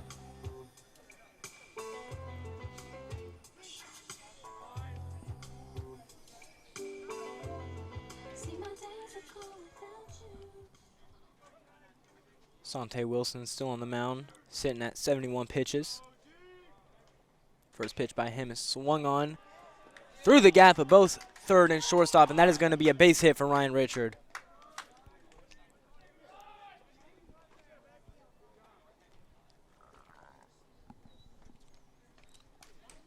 Ryan Richard. Quite the game. Having a pretty good game. He's gotten on base all 3 times he's come up to the plate.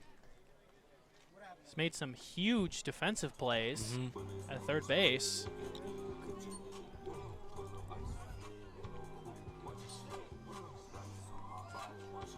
So now up to bat, Trevor Lesperance. He's going to show bunt. Will pull back.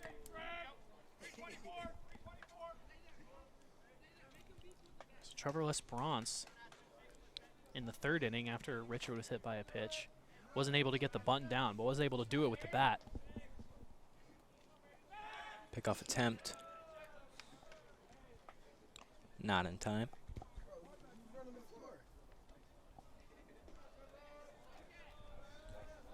This would be a huge runner to get over, too, in a tie game. Runner goes. And that's going to get it easy. Get behind the catcher, so easy stolen base there for Richard. Now a runner on second with no outs.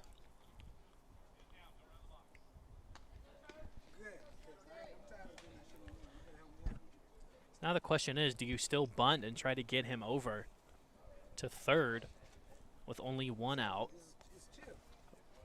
Bottom of the lineup has looked great today, so I say swing away. 2-0 count. I think I'd have to agree with that. Lesperance and Ryan have been very solid. He will score at a bunt. Pulls away, so a 3-0 count. So that's the thing. They're going to continue to pitch him away because with the runner on second, the third baseman needs to stay home and the first baseman is going to be crashing. And it's very hard to bunt an outside pitch down the third base line. He'll take a walk. That'll be Asante Wilson's 4th walk of the day. So now a runner on second and first for Greg Ryan. The king of sacrifice hits.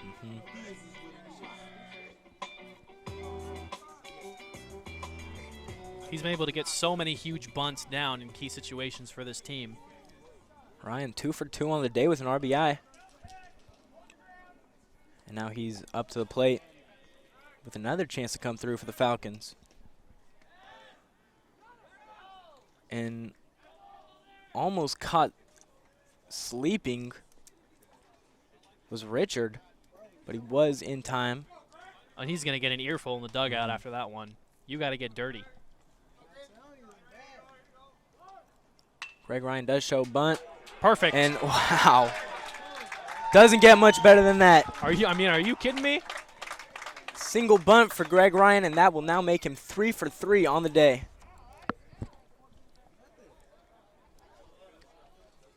You couldn't walk up to the plate with a ball in your hand and roll it any better than he just bunted it.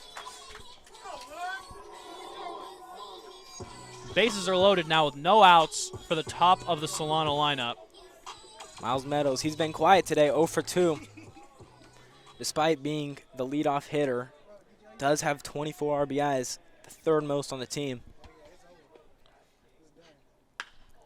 And Miles Meadows is going to take a swing and a drive. That ball is gone. Grand slam for Miles Meadows, and how about that? Second home run of the year for Miles Meadows. It is now 8-4. Solano doubles up Laney. Huge. I mean, as a hitter, those are the kind of situations that you dream about. It's like, oh, bases loaded. How about I get them all home in one swing? And that's how you answer back, starting off 0 for 2 in today's game.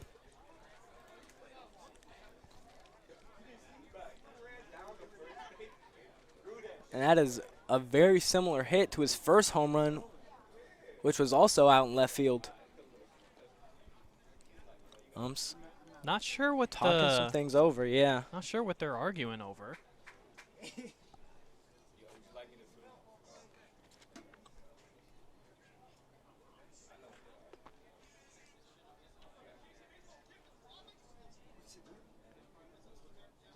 Whatever's going on, Scott Stover does not look happy about it.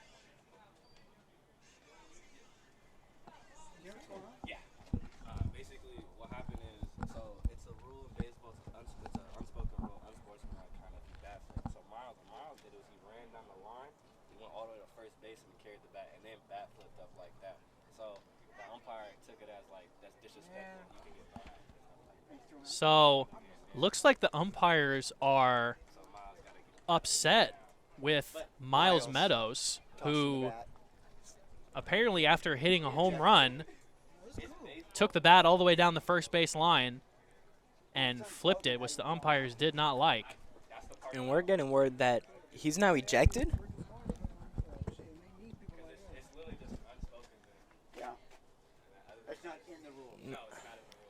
Miles Meadows is Ejected, walking off yeah. of the field. That's unbelievable.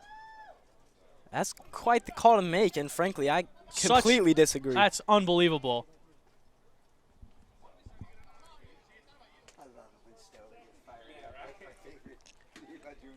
So a huge home run for Meadows, and he gets ejected for tossing his bat. That is just, I mean, bullcrap. Yeah, I totally agree with you, Cade. I mean, a grand slam, I would take a bet that's probably Miles' first career grand slam in college. I would expect him to get fired up. I mean, that's what we want to see. I mean, what are the umpires upset about? That's a joke. Joseph Gutman will start things off after the grand slam with a base hit.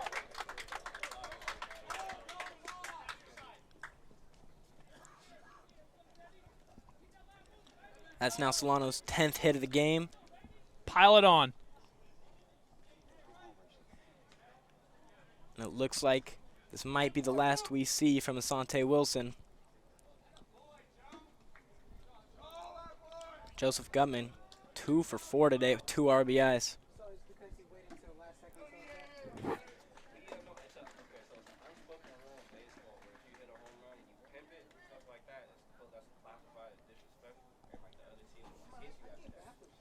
That's going to be the end of the night or the afternoon for Wilson.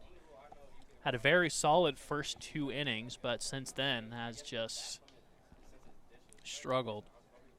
Yeah, 5 innings pitched, 8 earned runs, only 2 strikeouts with 4 walks. Looks like we will see a new pitcher.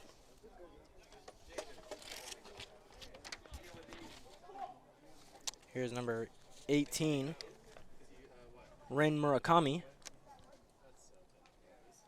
14 strikeouts on the year, 15 walks, a 7.91 ERA, and is 0-2 in his 15 appearances. Not the best numbers on paper. We'll see what kind of stuff he has.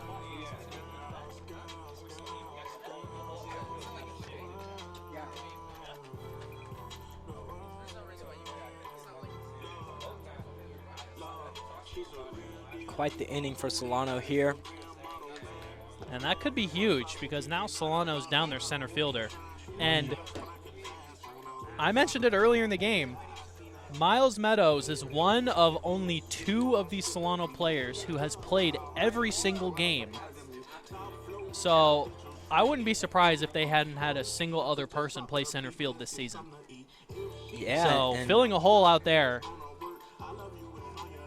is definitely going to be something to watch for the rest of this game. I mean, that's absolutely unbelievable. I would assume it would be D'Angelo Ashley. I mean, he's a pinch hitter.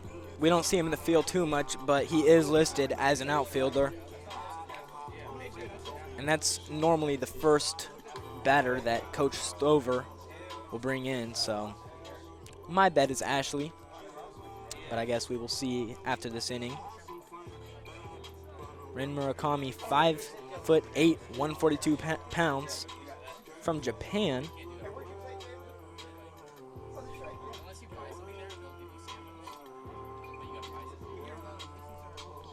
Sophomore pitcher. That's very interesting. I don't think you'd see a lot of JUCO guys come from international places. Not really, but let me see if I can remember the team. Was it it was a Southern California team, but they had a lot of international players from Japan, which kind of surprised me, but yeah, outside of that team, Murakami is the first we've seen international in a minute. And unfortunately for Murakami, his first batter that he will face is Connor Ross. First pitch taken high. Yeah, because we haven't interviewed him yet, and he's always a good interview.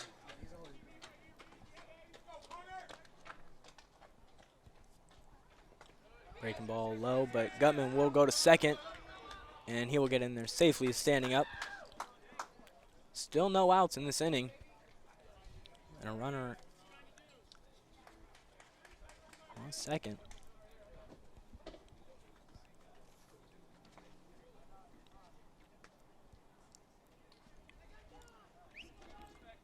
Solano's already made quite the damage to the Eagles. But with 0 outs, they could just be starting. And that ball hits him. Oh, good. Finally got center field to perfect. And Ross is not happy about it in the slightest. Not at all. He'll get on base. Walk it off to first.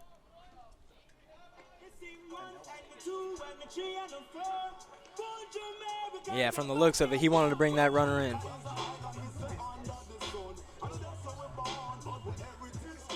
I'm interesting to see now if, you know, after that flip and that ejection, if, you know, maybe that's why Ross was so upset about it.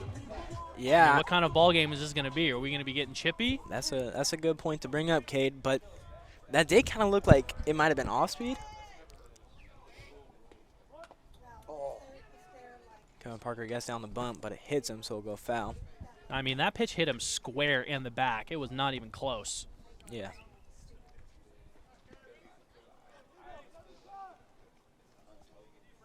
I couldn't tell what pitch it was exactly. But Kevin Parker 1 for 3 today. couple of good plays out at short. Lets that strike go by. So an 0-2 count now.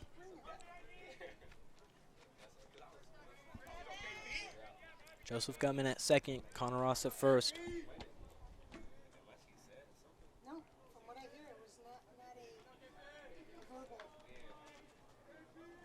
The 0-2 from Murakami's down low.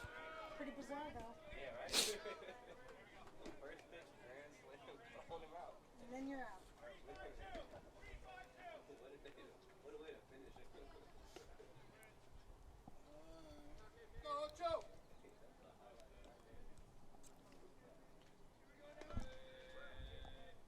1-2. Kevin Parker is low again.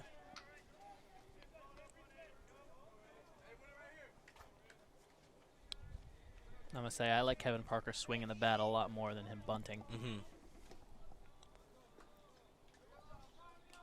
Yeah, I mean, no question. When you have 25 RBIs with a 342 average, I'd give him the green light all day as he and that's why. Swings and rips on that one. And that's going to bring in 1 run. Joseph Gutman will score. That's going to bring in 2. They will send Connor Ross, and he's going to be in there easily. A stand-up triple for Kevin Parker.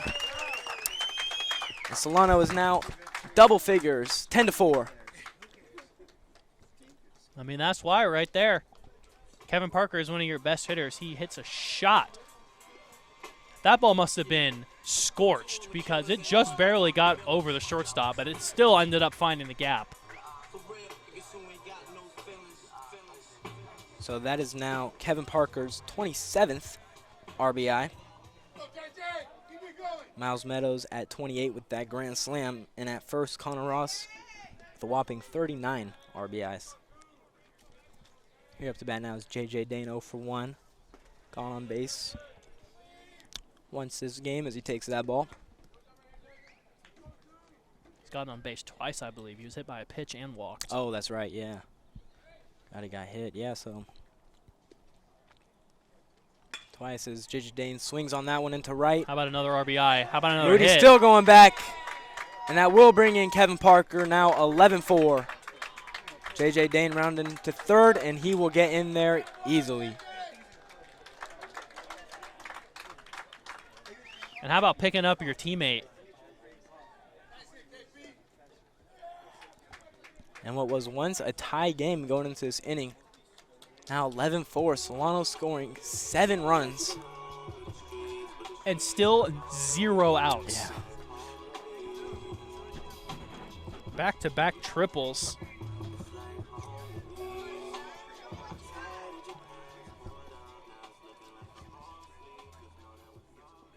Now up to bat now, Rolando Ramos. Another mound visit for the Eagles. We'll see what they do. Could be the last of Murakami.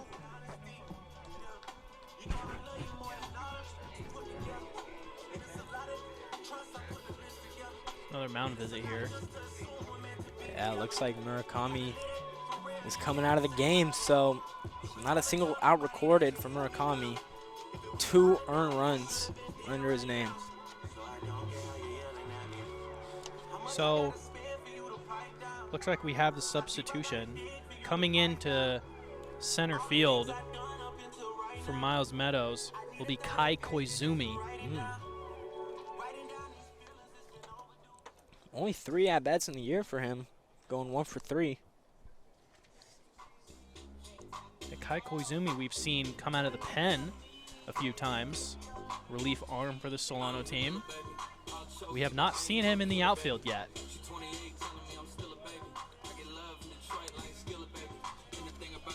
As for the Eagles, it's going to be Chris Rocha, freshman, with 1 save, 6.23 ERA, 30 strikeouts compared to 10 walks.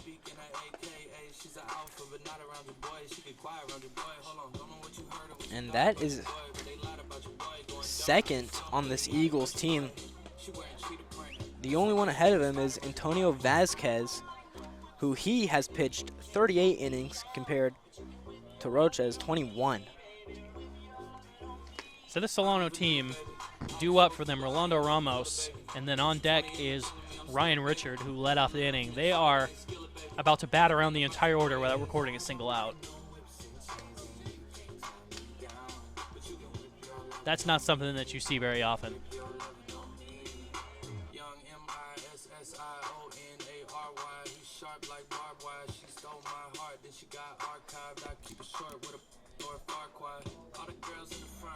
So quite a mountain to climb for Laney, who started off this game 3-0. You got to think with Solano's center fielder getting ejected that kind of lit a fire under this team. They're not going to let up.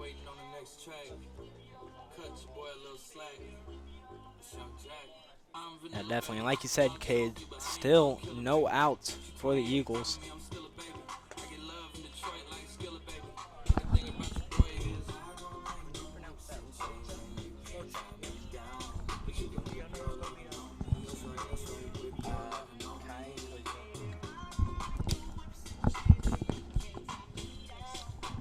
So the 6'1" freshman from American High School is going to step on the bump. The first batter he will face, Rolando Ramos. Like I said, 0 for 3 so far in today's game.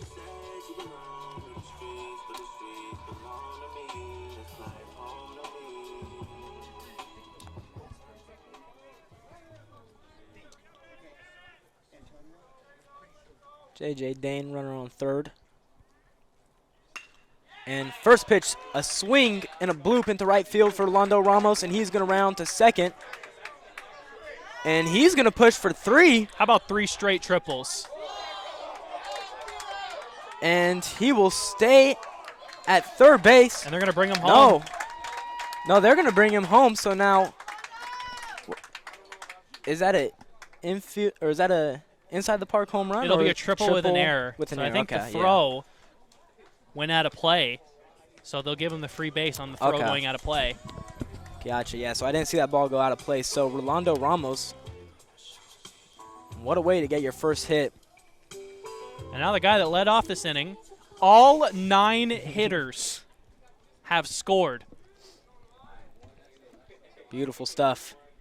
Back to the top, Ryan Richard, who he's going to swing and get it in the same exact No, they're going to call foul. It's foul. Just barely foul. Just missed it, yeah.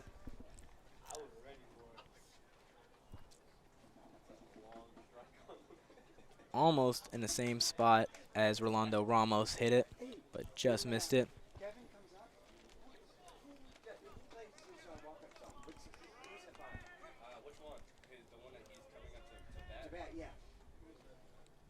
Ryan Richard 1 for 2 today.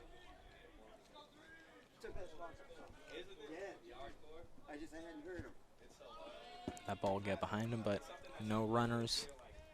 It's J.J. Dane scored off of that triple from Ramos.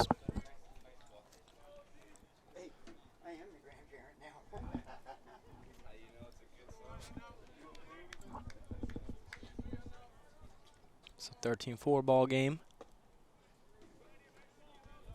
That ball just a bit outside, so 2-1 count now for Ryan. I mean, talk about a rally. This is one of the craziest rallies that you will ever see.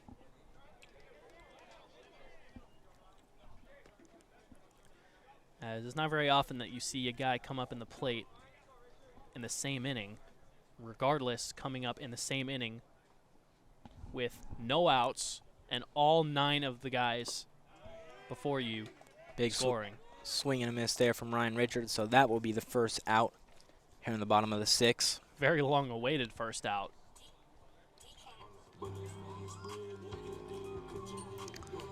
So this now brings up Trevor Lesperance, 1 for 2 today as well. And he's going to take a big hack on that first pitch.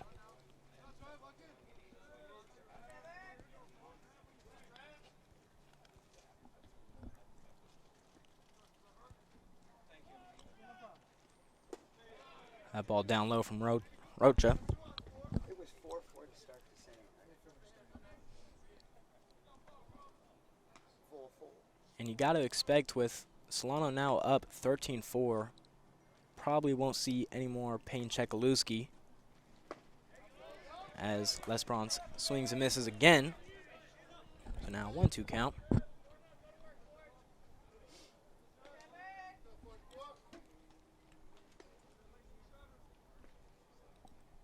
Mocha looking for a second out. And did that hit him? Just a bit inside. Kind of thought it hit his cleats, but they're just going to call it a ball. I don't think it hit him. You don't think so? It went behind him, just barely. 2-2, just a bit outside, so now L'Esperance. Now look at a full count.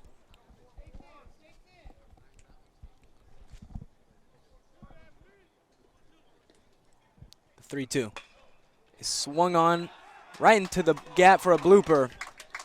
So another base hit for Trevor L'Esperance. And he's having himself a great day now, 2 for 3. I mean, absolutely everything is falling for the Solano team. I mean, that was a pretty ugly swing, to say the least. But he's still going to get a hit out of it. That's just the momentum. Now here's Greg Ryan, the only hitter for the Falcons to get a hit in every single at-bat, as he is 3 for 3 with an RBI. And he's going to swing on the first pitch. Unfortunately, that is right to the right fielder, Moody. And that will now be the second out of the inning.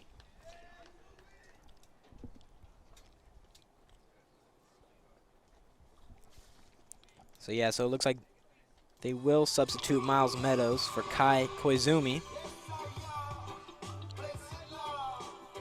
Like we said, 1 for 3 so far in the year. Did get a hit and a walk to his name. So very small sample size for this guy. I'd like to see what he's going to do with the bat. He is a freshman from Wilsey Wood. As that ball gets behind the catcher, and that will be runner to second.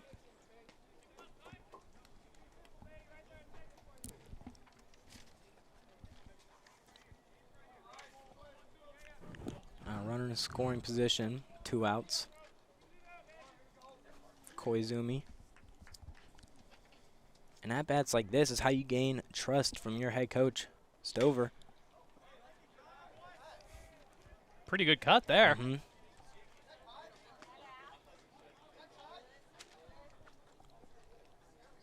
It's now 1-1.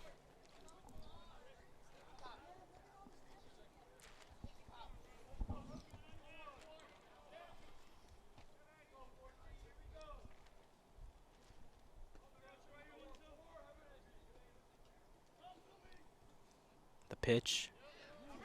Breaking ball, called strike. That's a good pitch right there. It's now 1-2. Chris Rocha trying to get the Eagles out of this horrible inning. And ball is just a bit low. Great job holding up.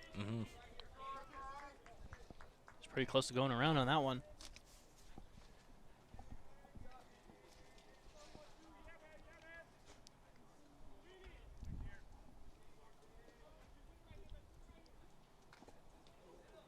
That hit off the bat. That was going to be called a foul ball. Yeah, it will be called a foul ball. So still 2-2.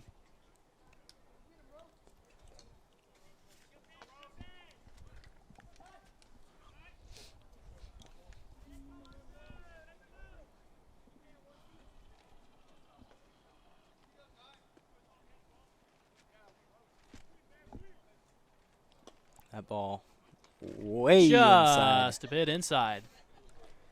3-2 count now.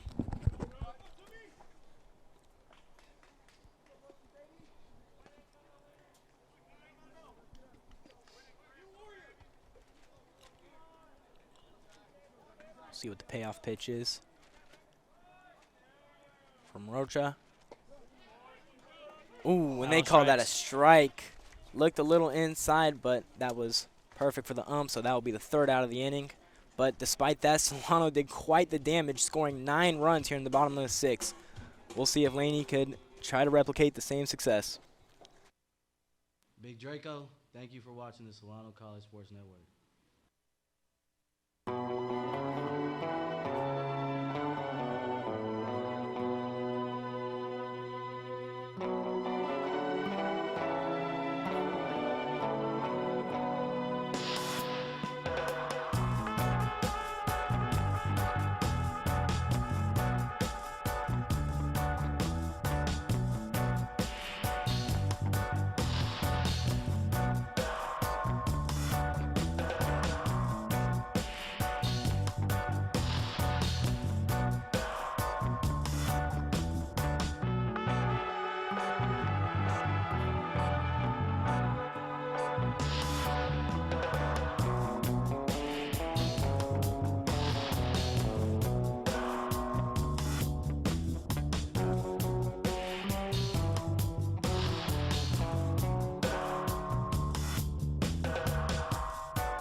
Top of the 7th here at Yarborough Stadium. Solano up big, 13-4.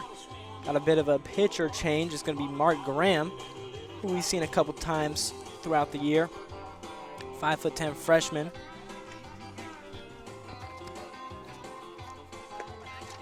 Saying a great game for Peyton Chekalewski, starting pitcher for Solano. His final line, Chekalewski threw 93 pitches in 6 innings, so a very high pitch count. I don't even really think that's the only reason he came out of this game, but that inning was so long. Yeah. You know, you got to get a fresh arm out there. But only gave up 2 hits in 6 innings, 2 earned runs, 4 runs total, 3 walks. Yeah, I mean, like I said, I think he pitched a great game. I mean, did go a little high on the pitch count. Could have avoided some of those full counts. And really only one guy all game was able to get solid contact off of him.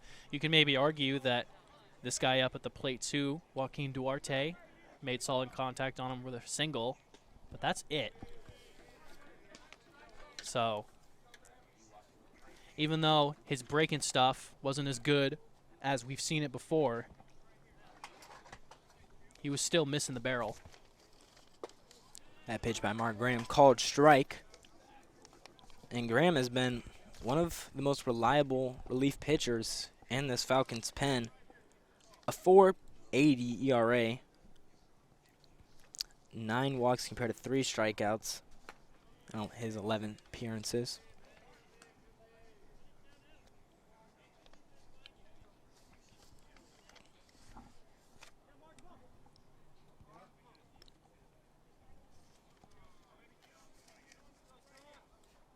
Pitch to Duarte is called strike.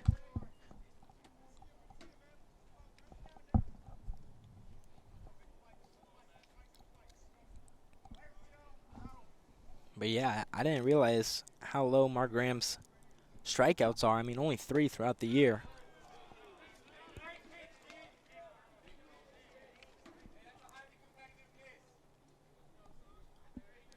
Yeah, so only 3 strikeouts in 15 innings. Definitely a pitch to contact kind of guy.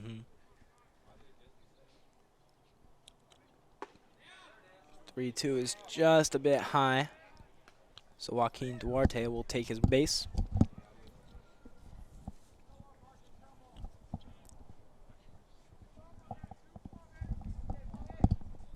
This will now bring up center fielder Ethan Wong.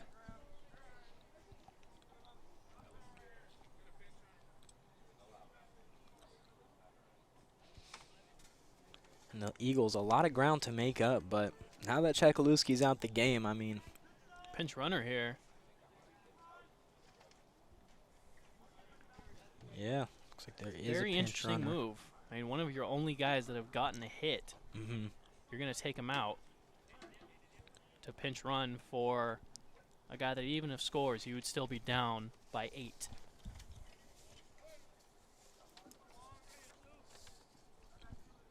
Looks like it's Jaden Gilbert. That is Jaden Gilbert pinch running.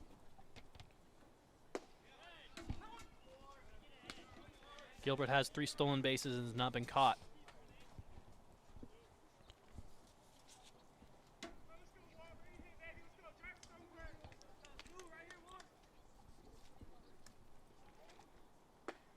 Mark Graham's pitch called strike. Top half of the zone. So now Ethan Wong finds himself down 0-2. 0-2 on the day. Looking to avoid an 0-3 game. Oh, and that ball hits him on the helmet, so we've now seen twice of those in this game. And of course, they're going to check up on him.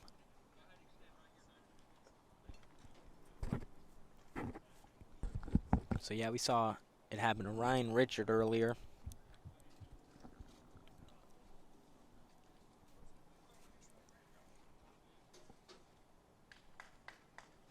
Pitching coach come out and have a word with Graham. Looks like Wong is fine though. It's 2 straight free bases. Mm-hmm. When you've got a lead like this, I mean, there's no reason for you to just get the ball over the plate. You know, the absolute last thing that you want to do is gift them a rally and, you know, give them momentum and give them a reason to get back into this game.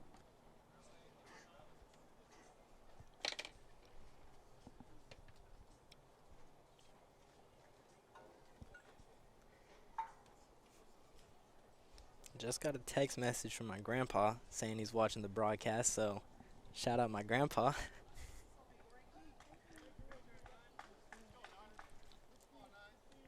As he and everyone else who is watching, big thank you to you.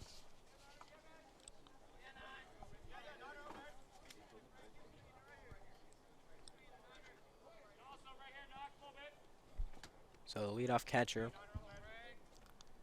Frank Zapata, he's going to let that fastball go by.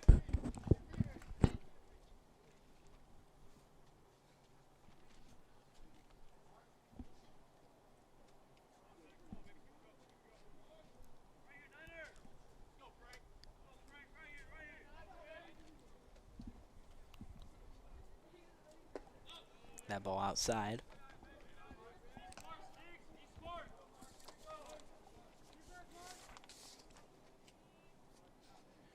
Mark Graham, 9 walks in 15 innings. Looking at the same thing. And I think that's just the biggest problem for really all the players in the Falcons' pen is they kind of give up a little bit of walks. And in a game like this, walks is the last thing you need. Just give them something they could hit. As Mark Graham does there. Zapata will foul that one off. So as a team, the Solano pitching staff has 189 strikeouts to 130 walks. That's not a very good strikeout to walk ratio. You know, you at least want that to be 2-1. That ball just a bit low, so now a full count now. And again, I mean, you just gotta throw him a strike here. If he hits it, he hits it. Even if he goes over the fence, you're still up by 6. Yeah. You got to get this one over the plate. Zapata will chase that one. We'll foul it off. And say once again, no real reason to get cute with it. No real reason to throw any off speed or breaking pitches. You just got to get a ball in the zone here. Just fastball. Middle out. 3-2. Just inside. So now bases loaded, no outs. And we've seen this story before. Absolutely. I believe it was Los Medanos where we saw this story before. So D'Angelo Ashley had a really big pinch hit 3 RBI single that gave Solano the lead. And then the very next inning, Solano bullpen came in and walked the first 3 guys. Yeah. And then ended up losing that game by a very large margin.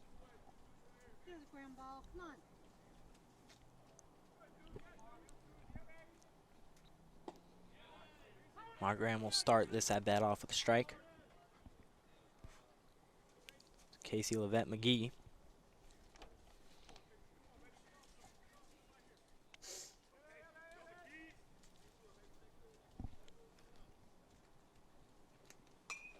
And he will check swing and foul that one off. It's now an 0-2 count. Graham looking to get his first out. Check swing, foul off strikes are one of the more frustrating things to happen as a hitter.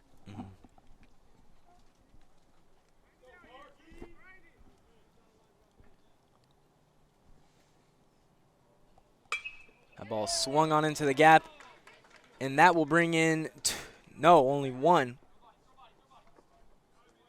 Good Nice throw throw in there from Ramos. Yes, only one run comes in off the single, McGee. So bases still juiced with no outs. It's going to bring in number 10, Ben Sates, who on paper I would argue is the Eagles' best hitter. He's been quiet so far today, 0 for 3.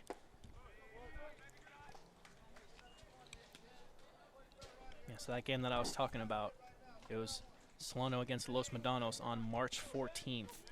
D'Angelo Ashley hit a 3 RBI single, so Solano could go ahead 5-4. And then in the top of the seventh,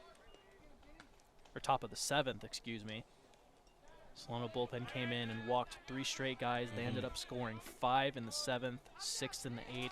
Ended up losing that game 18-5. So a little bit more cushion in this game than compared to that one. But we've seen it happen.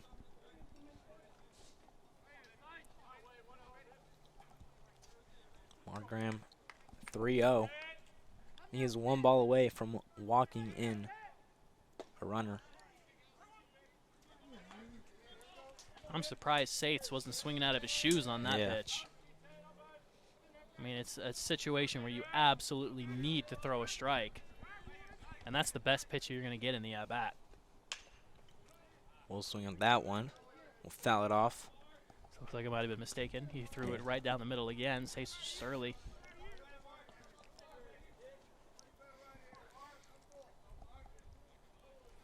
And I mean, as Mark Graham, I mean, you don't really have a choice but to throw it right over the middle. Yeah. No fastballs coming.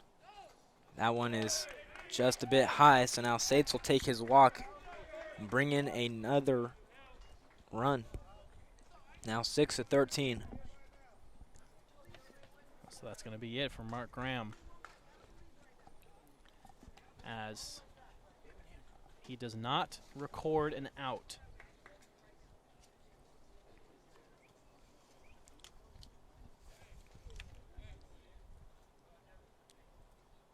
Now up on the mound is Devin Hancock, 6'1" freshman who is also from Wood. Mark Graham will return to the dugout, get some love from his teammates. So Mark Graham faces 5 hitters, and 4 of them reached via walk or hit by pitch. And that's not what you want to see, because now, I mean, you might look and say, Laney's still down by 7, but, I mean, it's a momentum thing. It's a confidence thing. It's the exact same thing that we said that I was talking about with Los Medanos last month. I mean, they're not even winning the momentum back. Solano pitching is just gifting them the momentum right back. They had so much of it.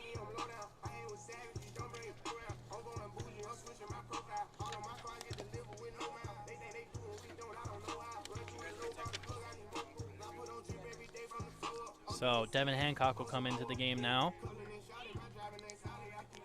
Yeah, 4.83 ERA with a 1.45 whip. 18 walks compared to 20 strikeouts in 31 innings pitched, 3-2.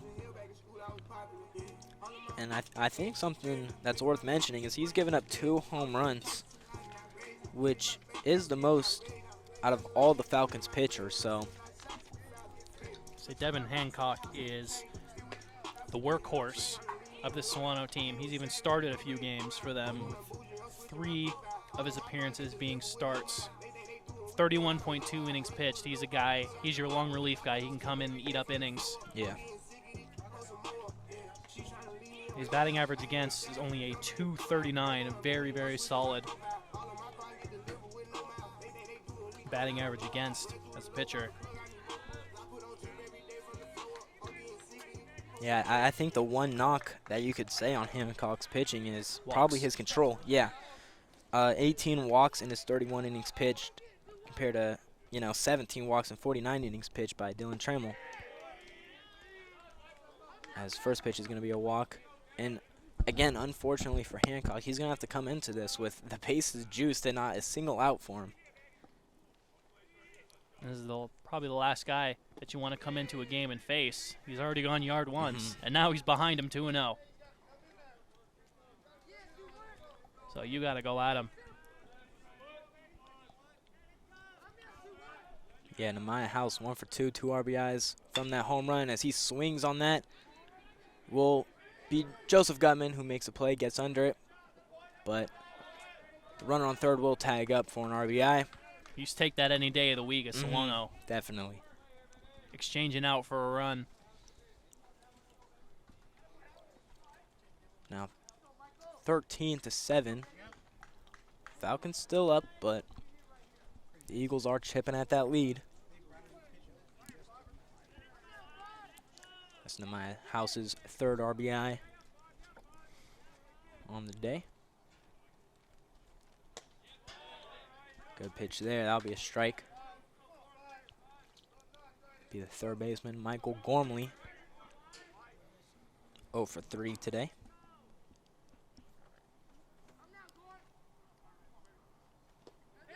And that's going to be a wild pitch, so all runners will advance.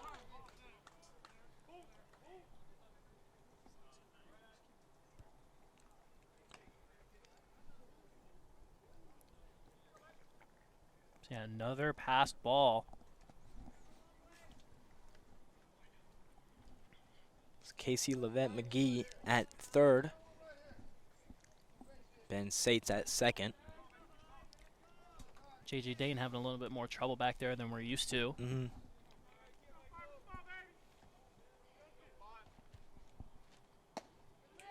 That ball outside.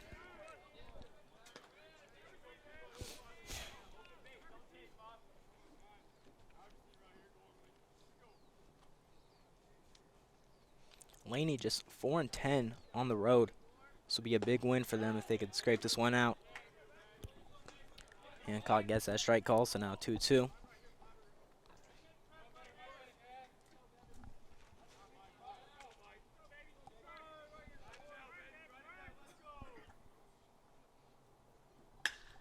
And that ball is ripped into the gap, and that will score 2. Michael Gormley get a standing double. And just like that, 4-run game. Still only 1 out. And this game is very far from over now. Yeah.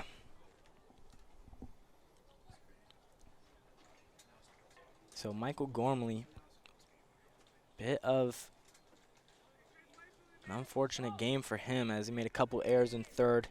Was 0 for 3 before that at bat, but he comes through for his team there. And now has a chance to be brought in from Kane Moody. Moody out and right today, 0 for 2 at the plate. Good breaking ball for a strike. Yeah, see, that's exactly what I'm talking about. You can hear the Laney players in the dugout. They are back in the game now. The 0-2 pitch from Hancock. Swung out short. Kevin Parker What a snag there from Greg Ryan. Huge play at the first. second out. And that could have been ugly if that got past him. Gregory Ryan coming up huge there. As Solano pitching was already struggling with giving up free bases. The last thing that they needed would have been an error, but Gregory Ryan saves one. Kevin Parker will get some action again. Bobbles that one, though, and that will be an error as Gormley will come in. So now a 3-run game.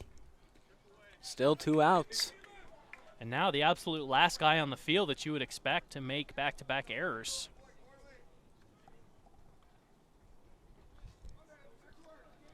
So that's just the game of baseball. When you're struggling out there in the field, the ball, it just finds you. Mm-hmm.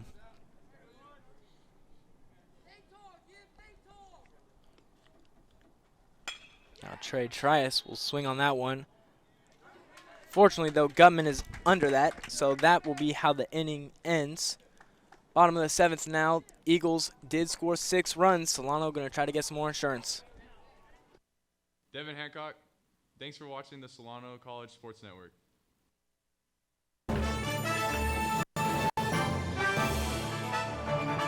Hello, my name is Malcolm Robinson with your SCSN Sports Update.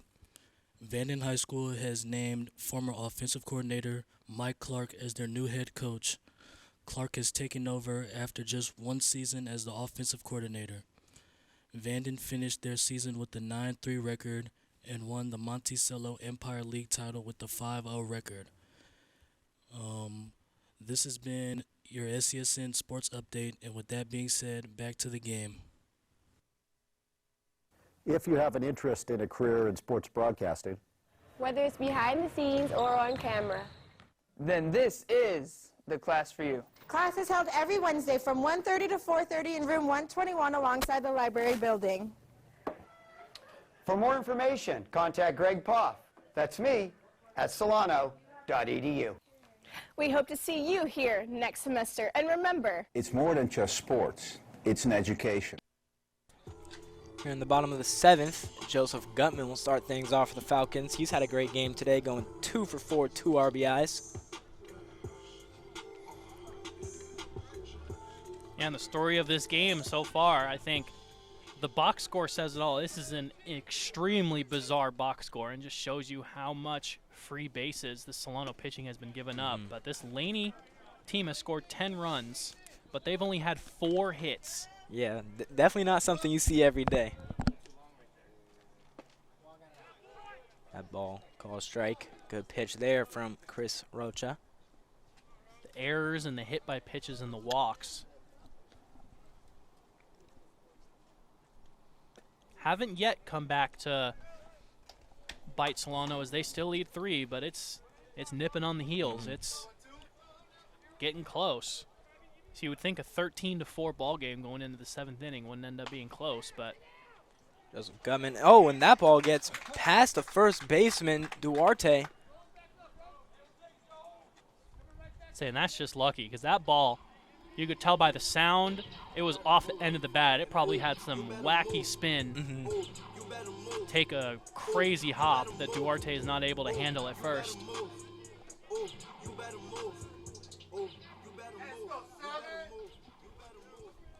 Now up to bat, Connor Ross. One of his more quiet games. Despite that, still going 1 for 2. Pickoff attempt. So this is a guy I absolutely know. He wants to do something. He wants to get on the board. He wants to contribute.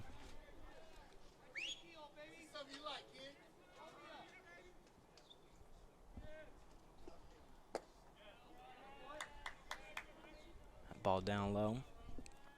And that grounder past Duarte kind of reminded me, I was trying to remember the name, I believe it was Bill Buckner in the World Series. Ball goes by him and kind of cost the Mets a World Series ring.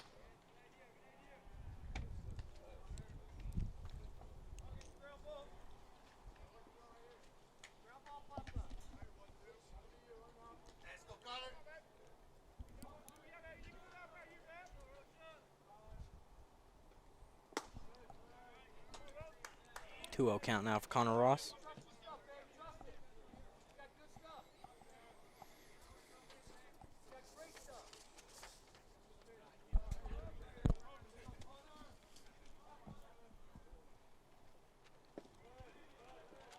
Ball's down low, so now 3-0 count now.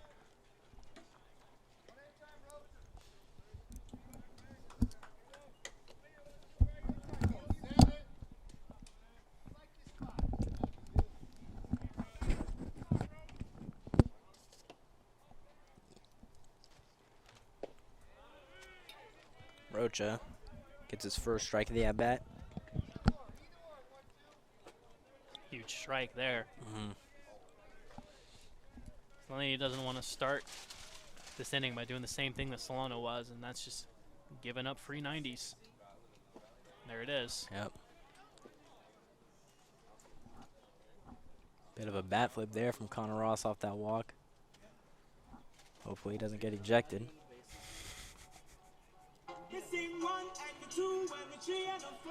So this now brings up Kevin Parker. 2 for 4 today with 2 RBIs.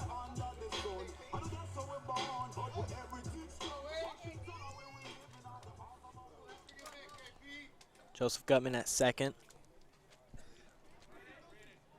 Parker looking to bring him in. He's going to show bunt on the first at-bat, or first pitch of the at-bat, excuse me, but will pull away.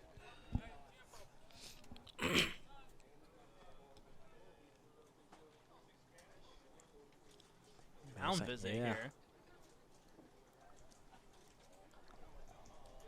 Does look like there's some pitchers warming up out in Laney's pen.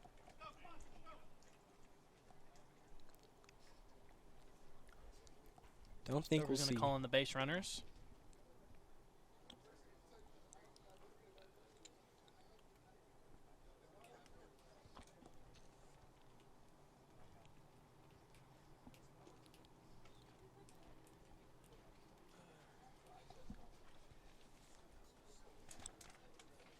Looks like that might be Jaden Collins getting ready in the Laney bullpen.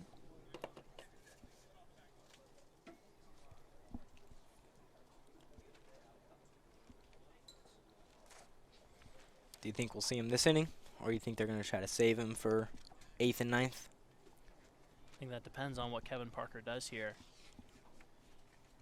I must say they had him trying to bunt in his first at-bat, but I just think Kevin Parker is too good of a hitter to waste an out and make him bunt. Especially since his last at-bat, he had that rocket triple in the left center field gap. Definitely with you on that. Looks like he, is going to show bunt. Second pitch of this at-bat.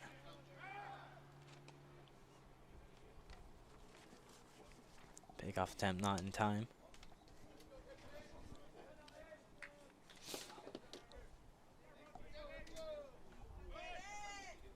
Again, Parker showing bunt. Does pull back as that ball was low.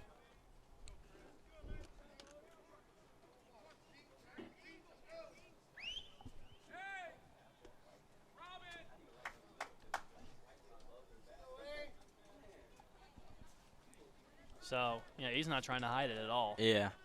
Corners play in. That ball's low, so again, another ball. 3-0. I say on that one, Laney had both of their corners crashing. They had shortstop immediately going over to cover third. So left side of the infield was wide open. I say if you're Kevin Parker here, you don't even square. You just take the ball. There it is. So now the base is juiced for the Falcons.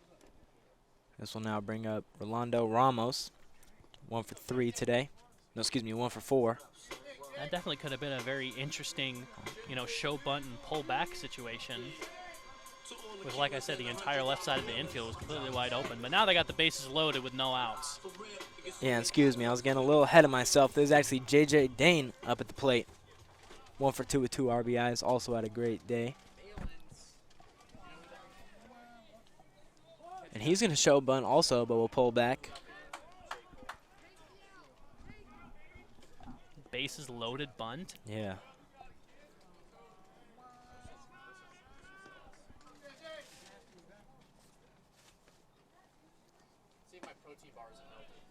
And I mean, he can't throw a strike. That's what I'm kind of thinking about. I mean, why not show bunt if it means, if it messes him up? Might not even really be the call. He's just trying to throw off Chris Roca, and it's working.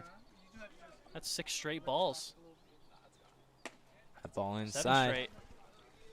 So another 3-0 count now for Rocha. So I don't think he's thrown a strike since the Yeah. mound visit.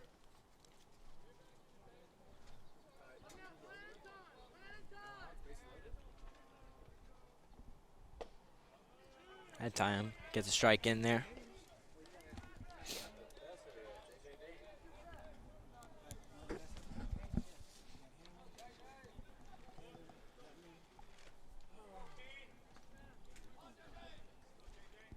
3-1 count now for Dane is up high, so he will take his base. That will now bring in a run as Joseph Gutman touches home plate. Now 14-10. And that's going to do it for Chris Roca. Such a bizarre last couple innings. The way the momentum has changed. It's not like any team has stolen it away. They're playing hot potato with it. They're just passing it back and forth. Keep giving it up, both sides. Say after this inning, whether it remains Devin Hancock or whichever pitcher Solano brings in, they just need to throw strikes. Yeah. Like it will be number 28. Yeah, Jaden Collins, like you said, Cade.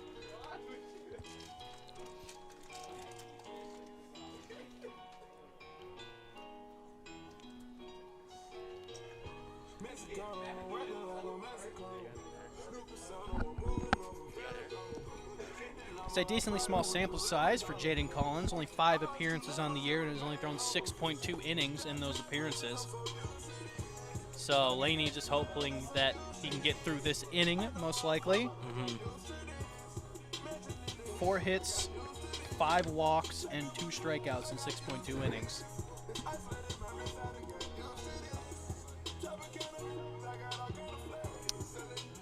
And they are asking quite a bit from him right now. Yeah. And I mean, I feel like the biggest problem between every single JUCO team that we do is their bullpen. I mean, they always got some good starters, but once they get taken out, I mean, things can get sloppy. We don't really know what can happen. And as you see today, it was 4-4 not too long ago.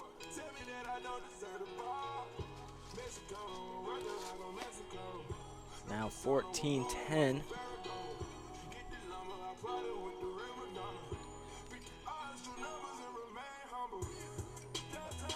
Jaden Collins, 6'2" sophomore. St. Vincent High School.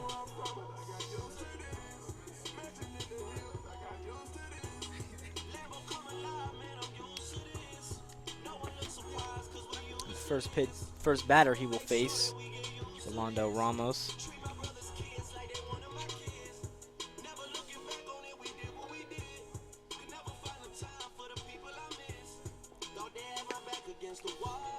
Had that third back-to-back-to-back triple in the last inning.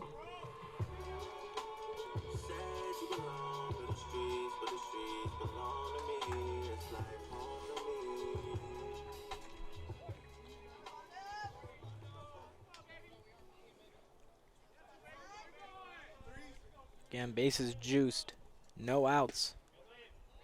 And the first pitch from Collins will be a ball. And this is a big strikeout situation for Collins, and he only has 2 in 6.2 innings pitched. So first pitch ball is about the last thing that you want to see. Gets back in there, though. That's a good pitch. Eagles going to need more of that. Get some of these outs. The 1-1 from Collins, breaking ball. Just a bit low.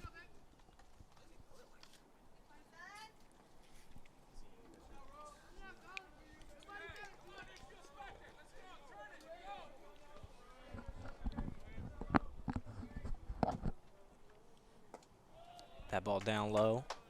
So with 3-1, Rolando Ramos will find himself quite the hitter's count with the bases loaded up.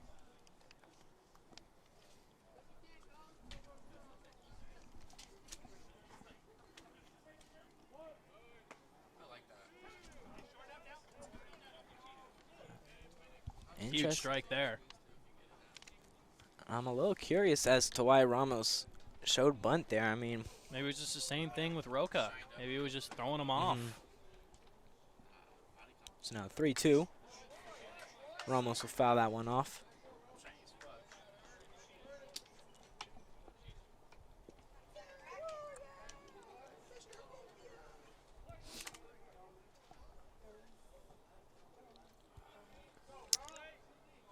Like you said, big strikeout opportunity here from Collins. Not even close. But he will walk him.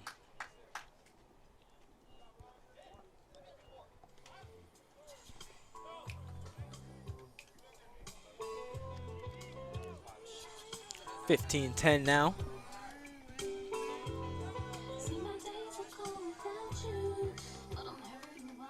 Now here's Ryan Richard.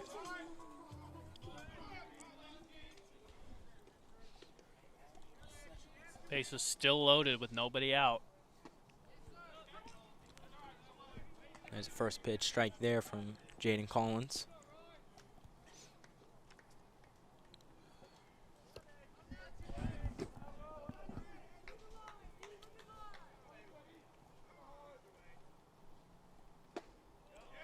Beautiful strike there, so now 0-2 count now. Kevin Parker at third, J.J. Dane second, Ramos at first. 0-2. Just outside. Good eye there from Richard.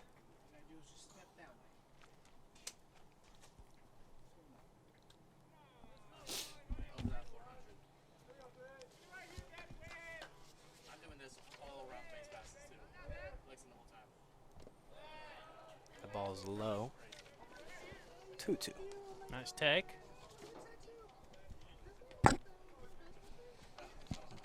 Ryan Richard at 7 RBIs on the year.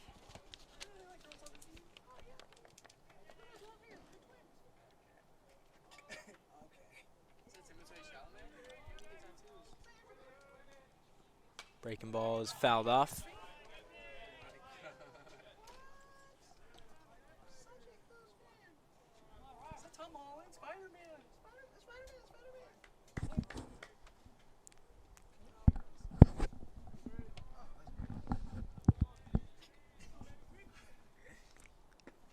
Breaking ball's low that time, so a full count now for Ryan Richard.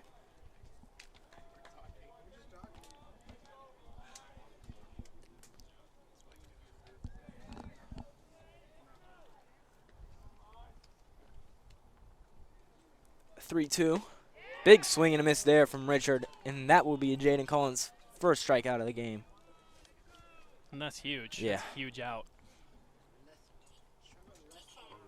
Now you have double play opportunity to get out of this inning. The only harm done really being done to yourself.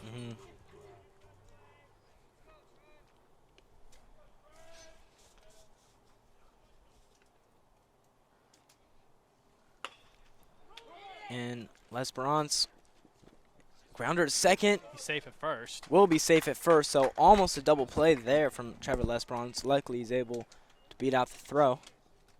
Yes, Laney got what they wanted, but L'Esperance just able to leg it out. But will bring in a run. It's now 16-10. that's just what I'm talking about with the free bases. Solano has scored 3, and they don't have a hit in the inning. Yeah. I mean, besides Peyton Chekaluski, I mean, this pitching performance has just been abysmal.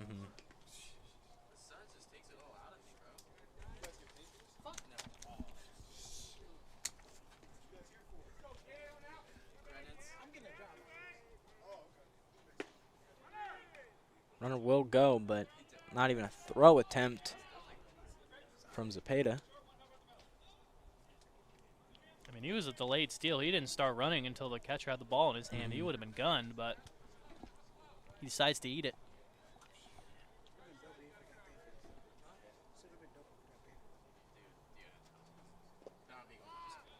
That ball's low.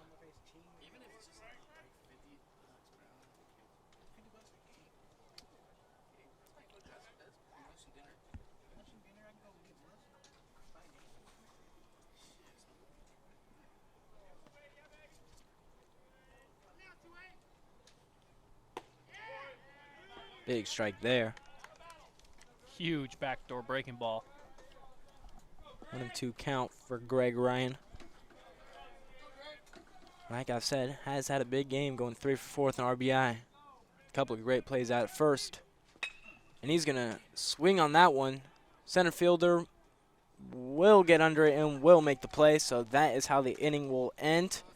16-10, Falcons lead. We've seen crazier. We'll see what the Eagles can do coming up. What up, everybody? It's Rolando Ramos. Thanks for watching the Solano College Sports Network.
Top of the 8th, 16-10. Devin Hancock still on the mound. Only 12 pitches so far for him today. Leading things off for Laney, it's going to be Ethan Wong.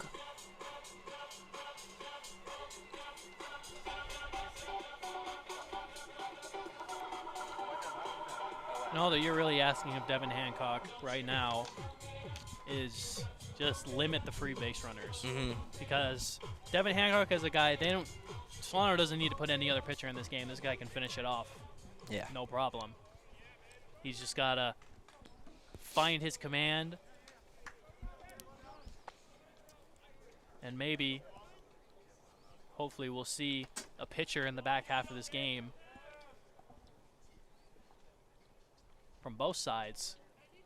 Like you said Who earlier, can throw strikes. Laney's still only at 4 hits today, despite the 10 runs.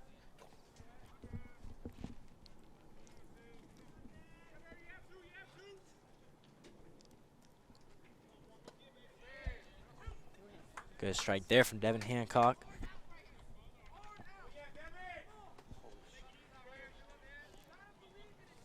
Now, a 3-pitch strikeout here for Hancock would be huge for his confidence.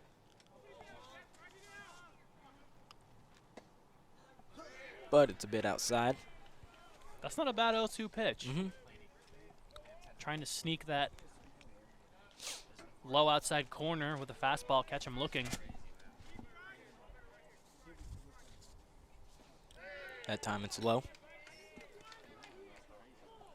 Went back to the same location, but went off speed, tried to tunnel it a little bit. Maybe make him think it was a fastball. A long ways off.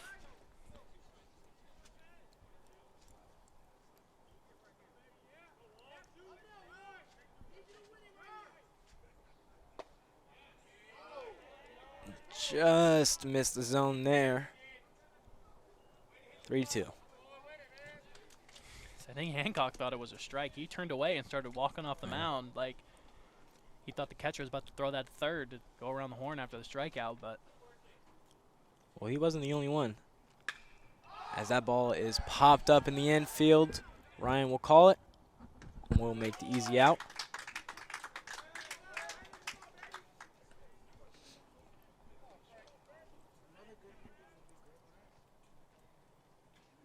So this will now bring up top of the order.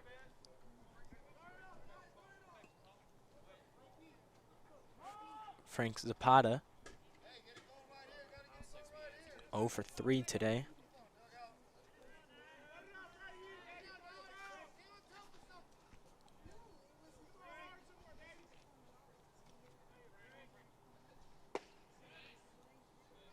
Ball just outside, 1-0.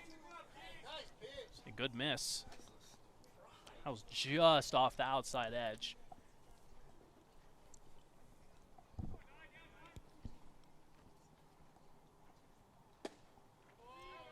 Same spot, same result. But yeah, looking down this Laney roster, I mean, you got the leadoff 0 for 3, then 1 for 3, 0 for 3, 0 for 0, 1 for 4, 0 for 3, 0 for 4, 0 for 1, 0 for 3. Who would have thought that would produce 10 runs? The walks, man. I would say it's more than just walks, though. I mean, it's been some lackluster defense today as well. Absolutely. From both sides. 4 errors apiece, which we also mentioned earlier should probably even be more than that. Yeah. Zapata pull back the bunt. We'll get a strike, 3-1. So especially on the side of Laney, there were definitely a couple of plays that Laney had that Solano were very generously given hits that definitely should have been errors. Ball 4, so the catcher will now take his base. This will now bring up number 22, Casey Levette McGee. 1 for 3 with 2 RBIs today.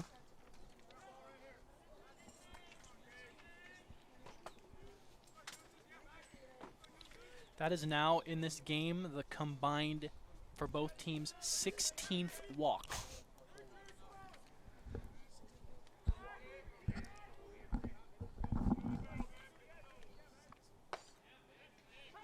Good strike there.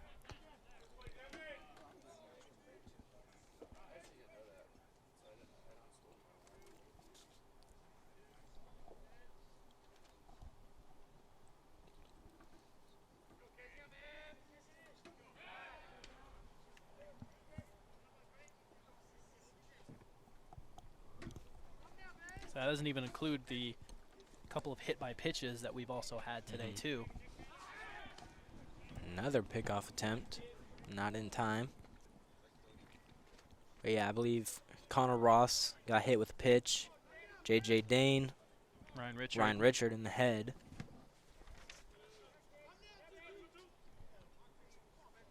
So combined both sides, there's probably been about 20 free bases given. That ball's low. Runner doesn't go. Good recovery there from Dane. And I mean, that's also not even accounting all of the guys that have reached by error. Oh, got him. Good play there. And just like that, 2 outs now. That was an incredible pickoff move.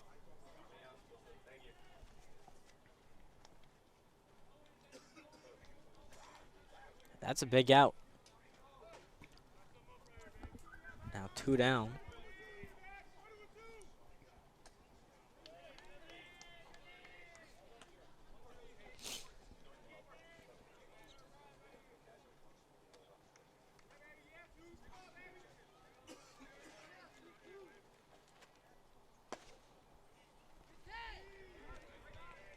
Good take there from McGee. So now 3-1 count.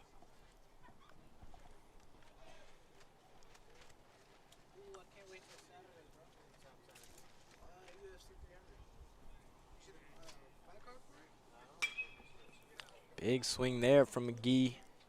Ramos will get under it and will make the play. So that is going to be how the top of the 8th ends. Devin Hancock, great inning as no runs for the Eagles. Hi, I'm Aaron Strong. Thanks for watching the Solano College Sports Network.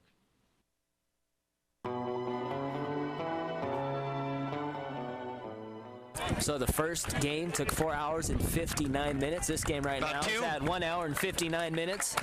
Strike three, game over. Chris Witchy, sensational, complete game for Chris Witchy. Just what the Dr. Scott Stover ordered. Hey, Chris, go out and give me 9 innings, 1 earned run. Outstanding pitching performance for Chris Witchy. And that was that curveball. He just froze. Seen him there. Nothing he could do but shake his head, walk to the dugout, and so now the Falcons pick up their first super regional win under Coach Stover. They're going to face Aloni.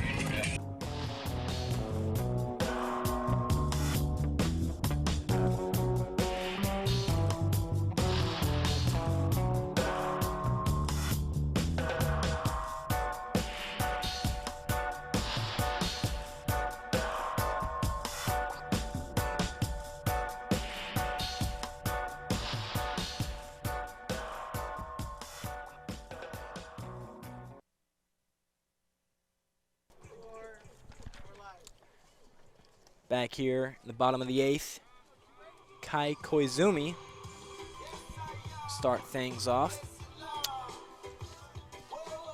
As it would be Miles Meadows, but he did get ejected after getting too excited after a grand slam. Can't have too much fun in baseball now. Apparently not.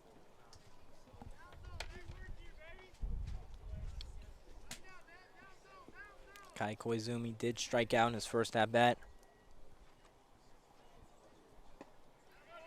See, a grand slam is about one of the most exciting things to happen in baseball, and you get punished apparently for celebrating it.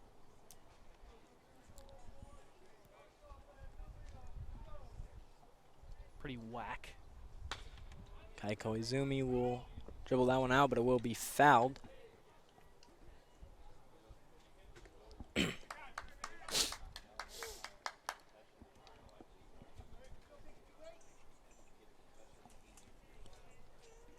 Down to count 1-2. Jaden Collins at 18 pitches. Both a strikeout and a walk under his name. The 1-2. This is fouled off again. Same spot. Just chipped it a little bit higher. So whatever Collins is throwing, he's got him out in front a little bit.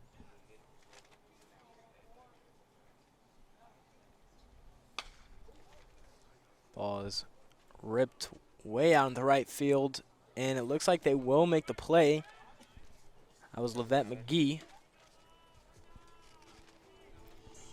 And it looked like he fell a little bit. I don't know if he was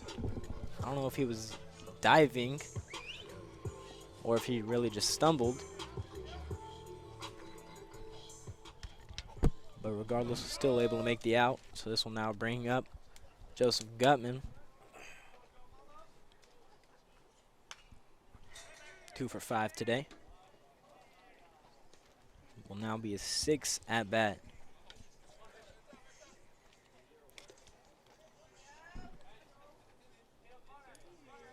You know your offense had a good day when you're coming up to the plate for the 6th time of the game.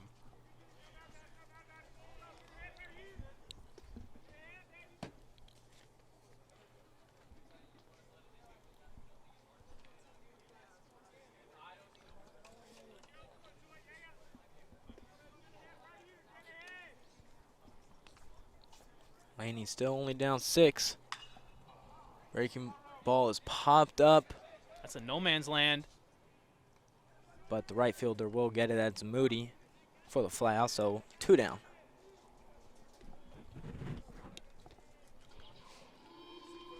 Yeah, good job by Moody there.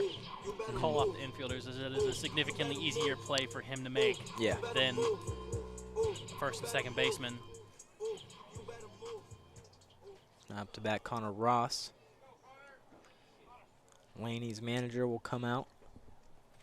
Another mound visit, it seems. Not really sure Maybe. why. Yeah.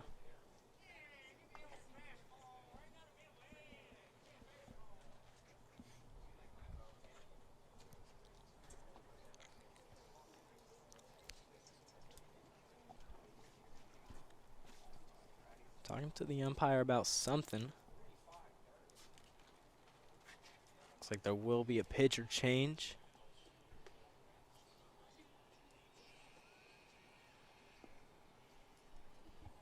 So that is going to be all we see of Jaden Collins.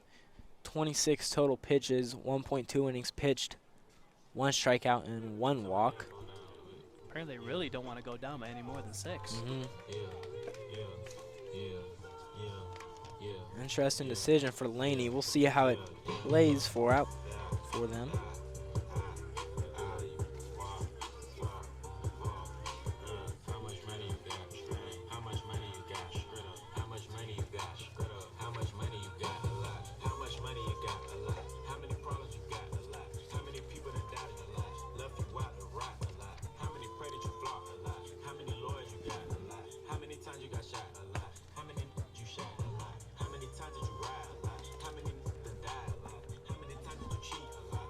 So coming in the pitch is going to be Barrett Brandon, 6'1" sophomore, Gateway High School.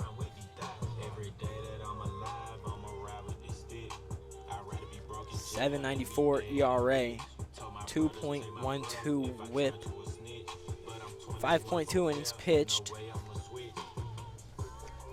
5 appearances. So about an inning an appearance. I mean, I think that's just a perfect example as to how scary of a hitter Connor Ross is. When your team is up by 6, there are 2 outs in more than likely the last inning that you're going to be up at the plate, and they're bringing in a fresh arm just to get you out.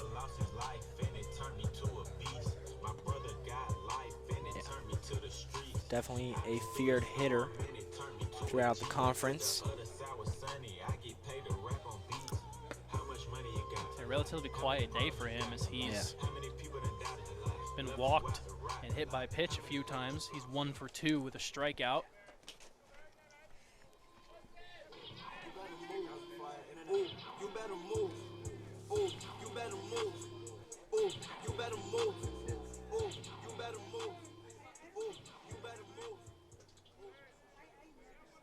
Connor Ross does have 2 runs today. And first pitch he has to duck on. That ball's way out of the zone.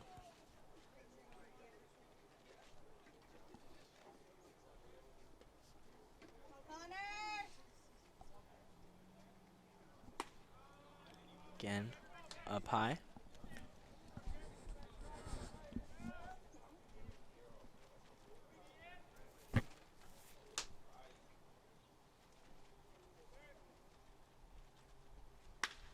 Big swing there from Connor Ross, and it will drop for a base hit. Textbook piece of hitting right there. Now Connor Ross will go 2 for 3 on the day.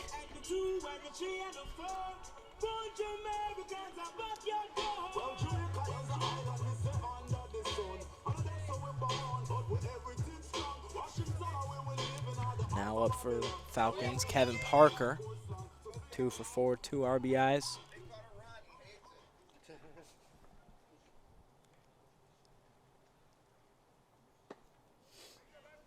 He's going to take the first pitch.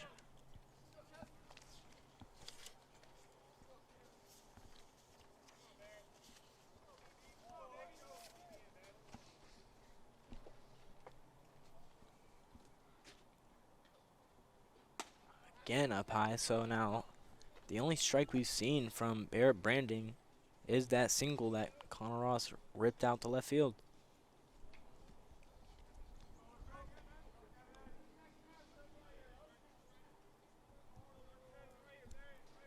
2-0. Again high.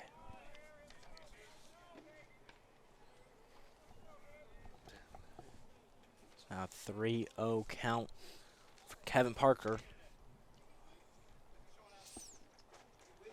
We'll see if he swings. He was taken all the way, and he still threw a ball. Now runners on second and first. Kevin Parker will gladly take that walk. This will now bring up J.J. Dane.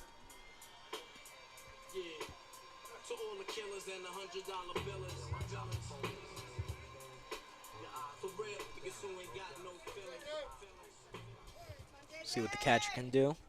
1 for 2 with 3 RBIs today. As we mentioned earlier, did get hit by a pitch.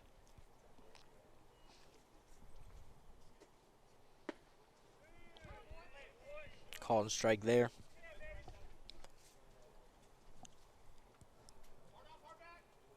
And you know, to me, this is still a pretty big at bat. I mean, if he could find a way to bring in a runner, I would say that 7 is a lot harder than 6.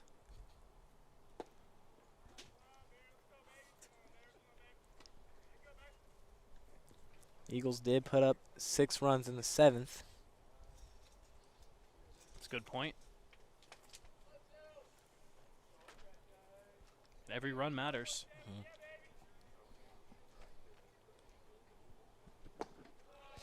Ball's low.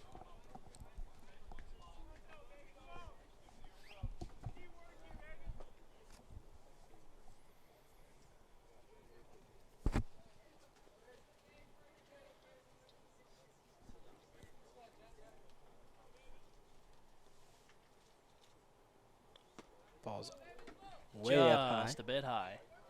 You've seen a couple of those from Bear Brandon. 3-1 count now.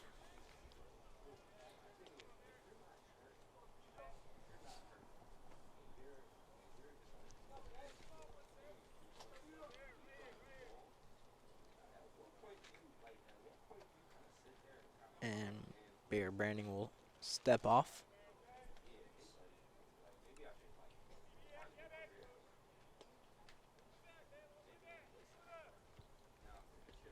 Big hitters count here for J.J. Dane. He'll swing if he likes it, but another pitch that is way up high at the helmet. I mean, I'm not really sure why Laney took out Yeah, I mean, pitcher to begin with. Collins had retired the first 2 hitters of the inning, and then you just take him out, and now bases are loaded. Just digging a deeper hole for yourself. Yeah. This is a very, very questionable decision.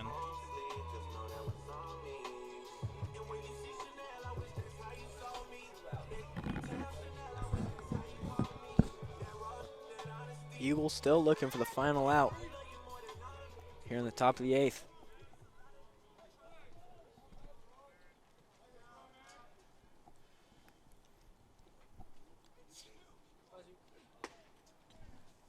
First pitch ball.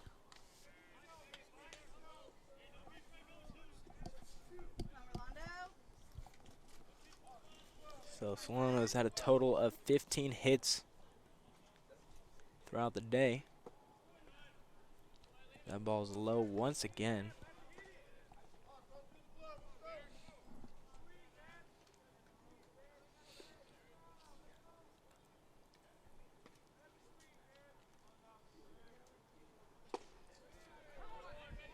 And there he finds the zone. Such a wild box score, because when you see that, Solano has 15 hits, Laney has 4. You probably think, oh, the final score is probably like Solano 6 or 7 to Laney's maybe 1 or 2.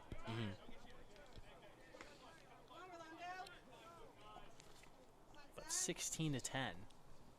Each team has scored more runs than they've had hits. Laney scoring more than double the amount of runs that they have hits. Ramos will take that pitch. It's now full count. Ramos 1 for 4 today with that triple that we mentioned earlier with 2 RBIs. I say 3-2, 2 outs. Stover's making sure to let his base runners know to go on the pitch. And they're already going. He's going to swing on that one. Center fielder still coming in, and they call him safe, so it seems he dropped it. So that is going to bring in 2 runners for Solano. Now 18-10. And Ramos will get the job done.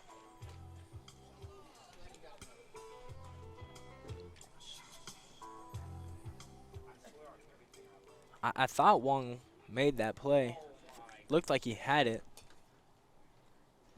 But I guess he just couldn't get to it in time. See, I'm not going to lie. I was looking at third base. It looked like Kevin Parker. I mean, I don't know for sure. I'm not sure if he touched third base. It was. I mean, from my point of view, it didn't really look like he did, but. So, very questionable pitching change. So, we'll have to change pitchers again as they bring in the guy just to get one out when the guy before that had already gotten the first two. Yeah. And now 2 more runs have come across. So bizarre. And this is Nehemiah House on the mound now. The man who did hit the home run in the first, which feels like a century ago, considering how much more runs has been put on the board since then.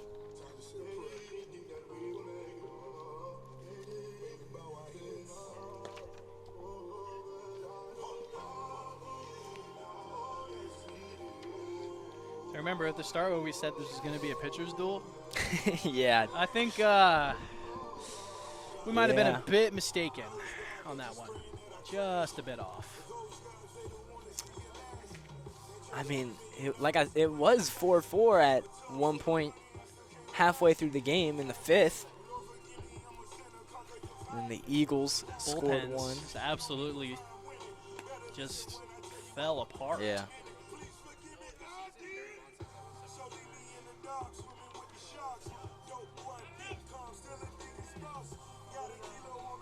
That was a quick warm-up. House is already ready to go. He'll try to get the one out that Barrett Brandon was not able to get. Still such a odd decision when he removed Collins. I mean, I've kind of just been trying to think why, besides maybe just trying to get out Connor Ross, but I can't really think of anything. First pitch for House is called strike. Richard did not agree. House on the year, 5.25 ERA, 150 WHIP, 17 strikeouts compared to 18 walks. So that ball gets behind Zapata. So now runner on second and third, 2 outs.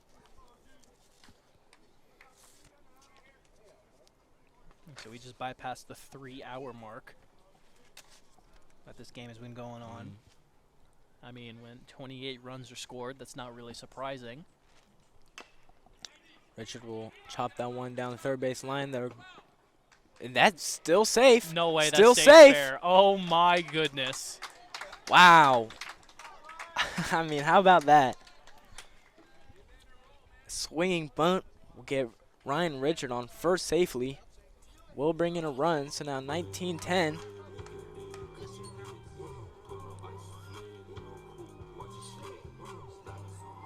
I mean, again, that's just one of those at-bats. He could go up there probably 100 more times, and he wouldn't be able to replicate that.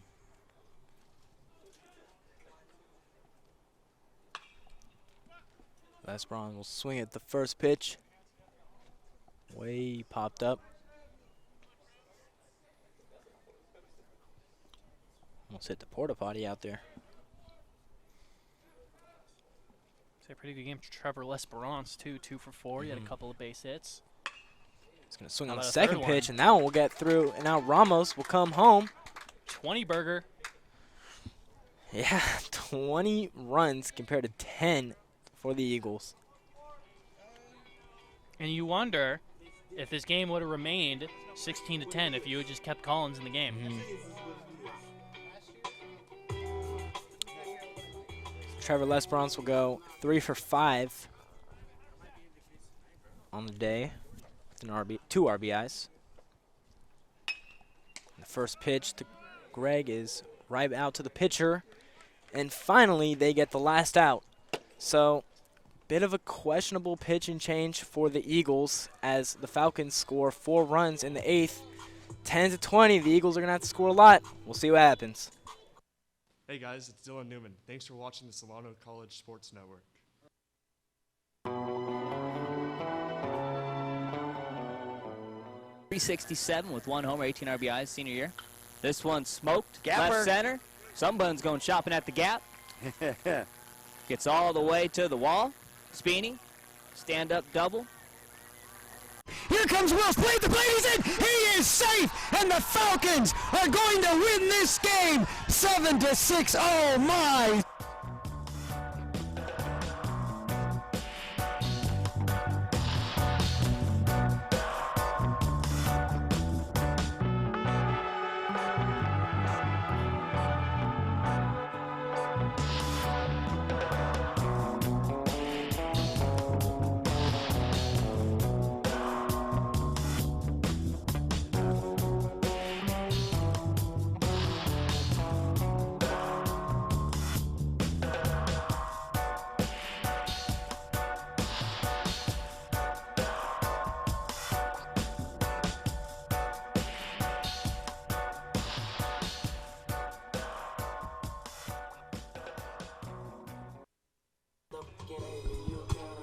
Just one more inning and this game will be over. Falcons up big, 20-10. No, you read that right, 20-10. This is baseball, not football, believe it or not. Yeah, Solano missed an extra point. To close this game out is going to be Cash McCory, who's normally the setup man for Kevin Parker. I won't get a save opportunity since they're up so big, but we'll look to end this inning regardless, as his first pitch is strike. I would say, like I said, Devin Hancock was pretty bound to finish off this game, but that last inning, because of all of the pitching changes, went on for a really long time, so it was probably cooled off a little bit. Good to get a fresh arm in there, close out this game.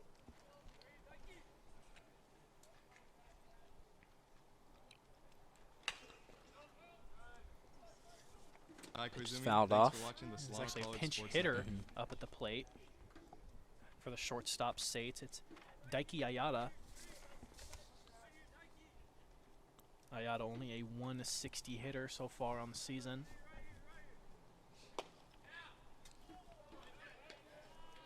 Perfect time to give some of your other players some reps. Trevor Lesperance and Kevin Parker also flip-flop. That one is sent back to McCory, and will make the play at first. So Lesperance takes over at short. Kevin Parker will move over to second base.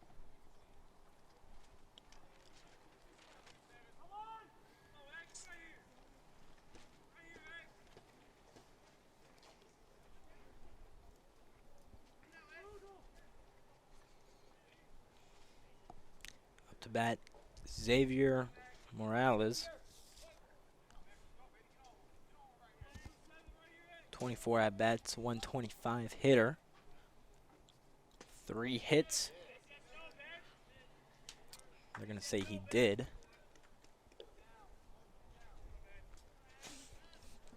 So a quick strike. Start off this at bat. And he swings that one out to left field line. And Rolando Ramos will make the play. 2 down.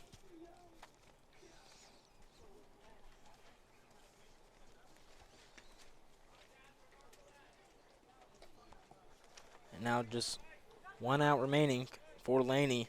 It's going to be number 44, Avante Spikner. 6 games, 5 at-bats, 0 hits.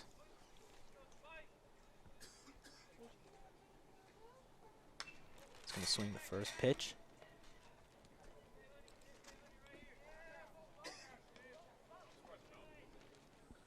Make sure you guys do stay tuned after this game, as we should have an interview.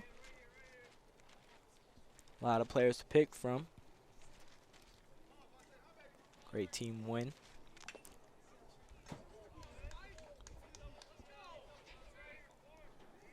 Now the Eagles down to their final strike.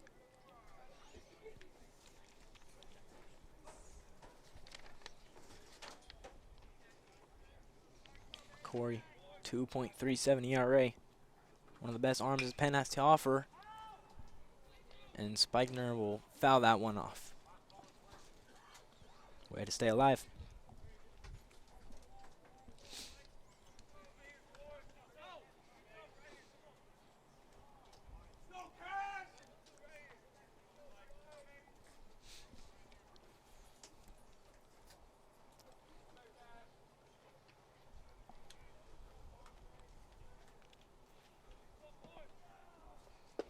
Breaking ball just outside, but I mean, that's a great spot to miss.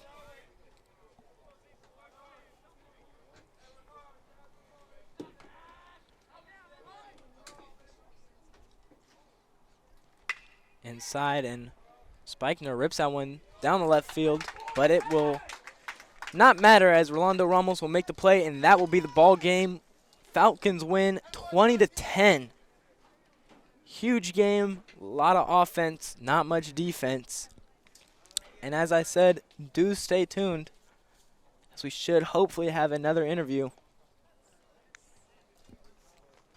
Cash McCory finished his inning, just 12 pitches. Great appearance from him, and Laney will end the game with only 4 hits compared to 10 runs. As for Solano, 20 runs to only 18 hits. As for Gutman, 2 for 6. Connor Ross, 2 for 3. Kevin Parker, 2 for 4. J.J. Dane, 1 for 2. Rolando Ramos, big game, 2 for 5. Ryan Richard, 2 for 5 as well. Trevor Lesbrance, 3 for 5. And Greg Ryan, rounding it out, going 3 for 6. Great team win. A lot of players coming through for Solano.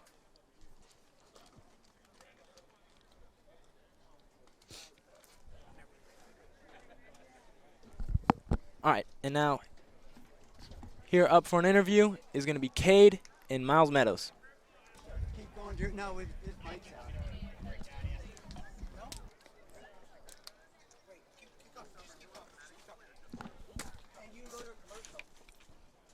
Payne Chekaluski, 6 innings pitched, only giving up 2 hits, 4 runs, but only 2 of those being earned. And we will go to commercial, and just after that, we will be back with a post-game interview with Kate.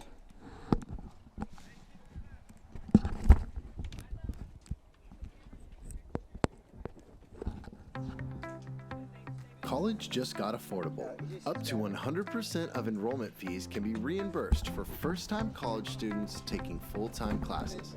At Solano Community College, we are taking full advantage of this to further your future. With certificate and degree programs in industrial technology, aeronautics, biotechnology, and many others, Solano Community College is a staple for success. For more information, please contact the Financial Aid Office at 707-864-7000.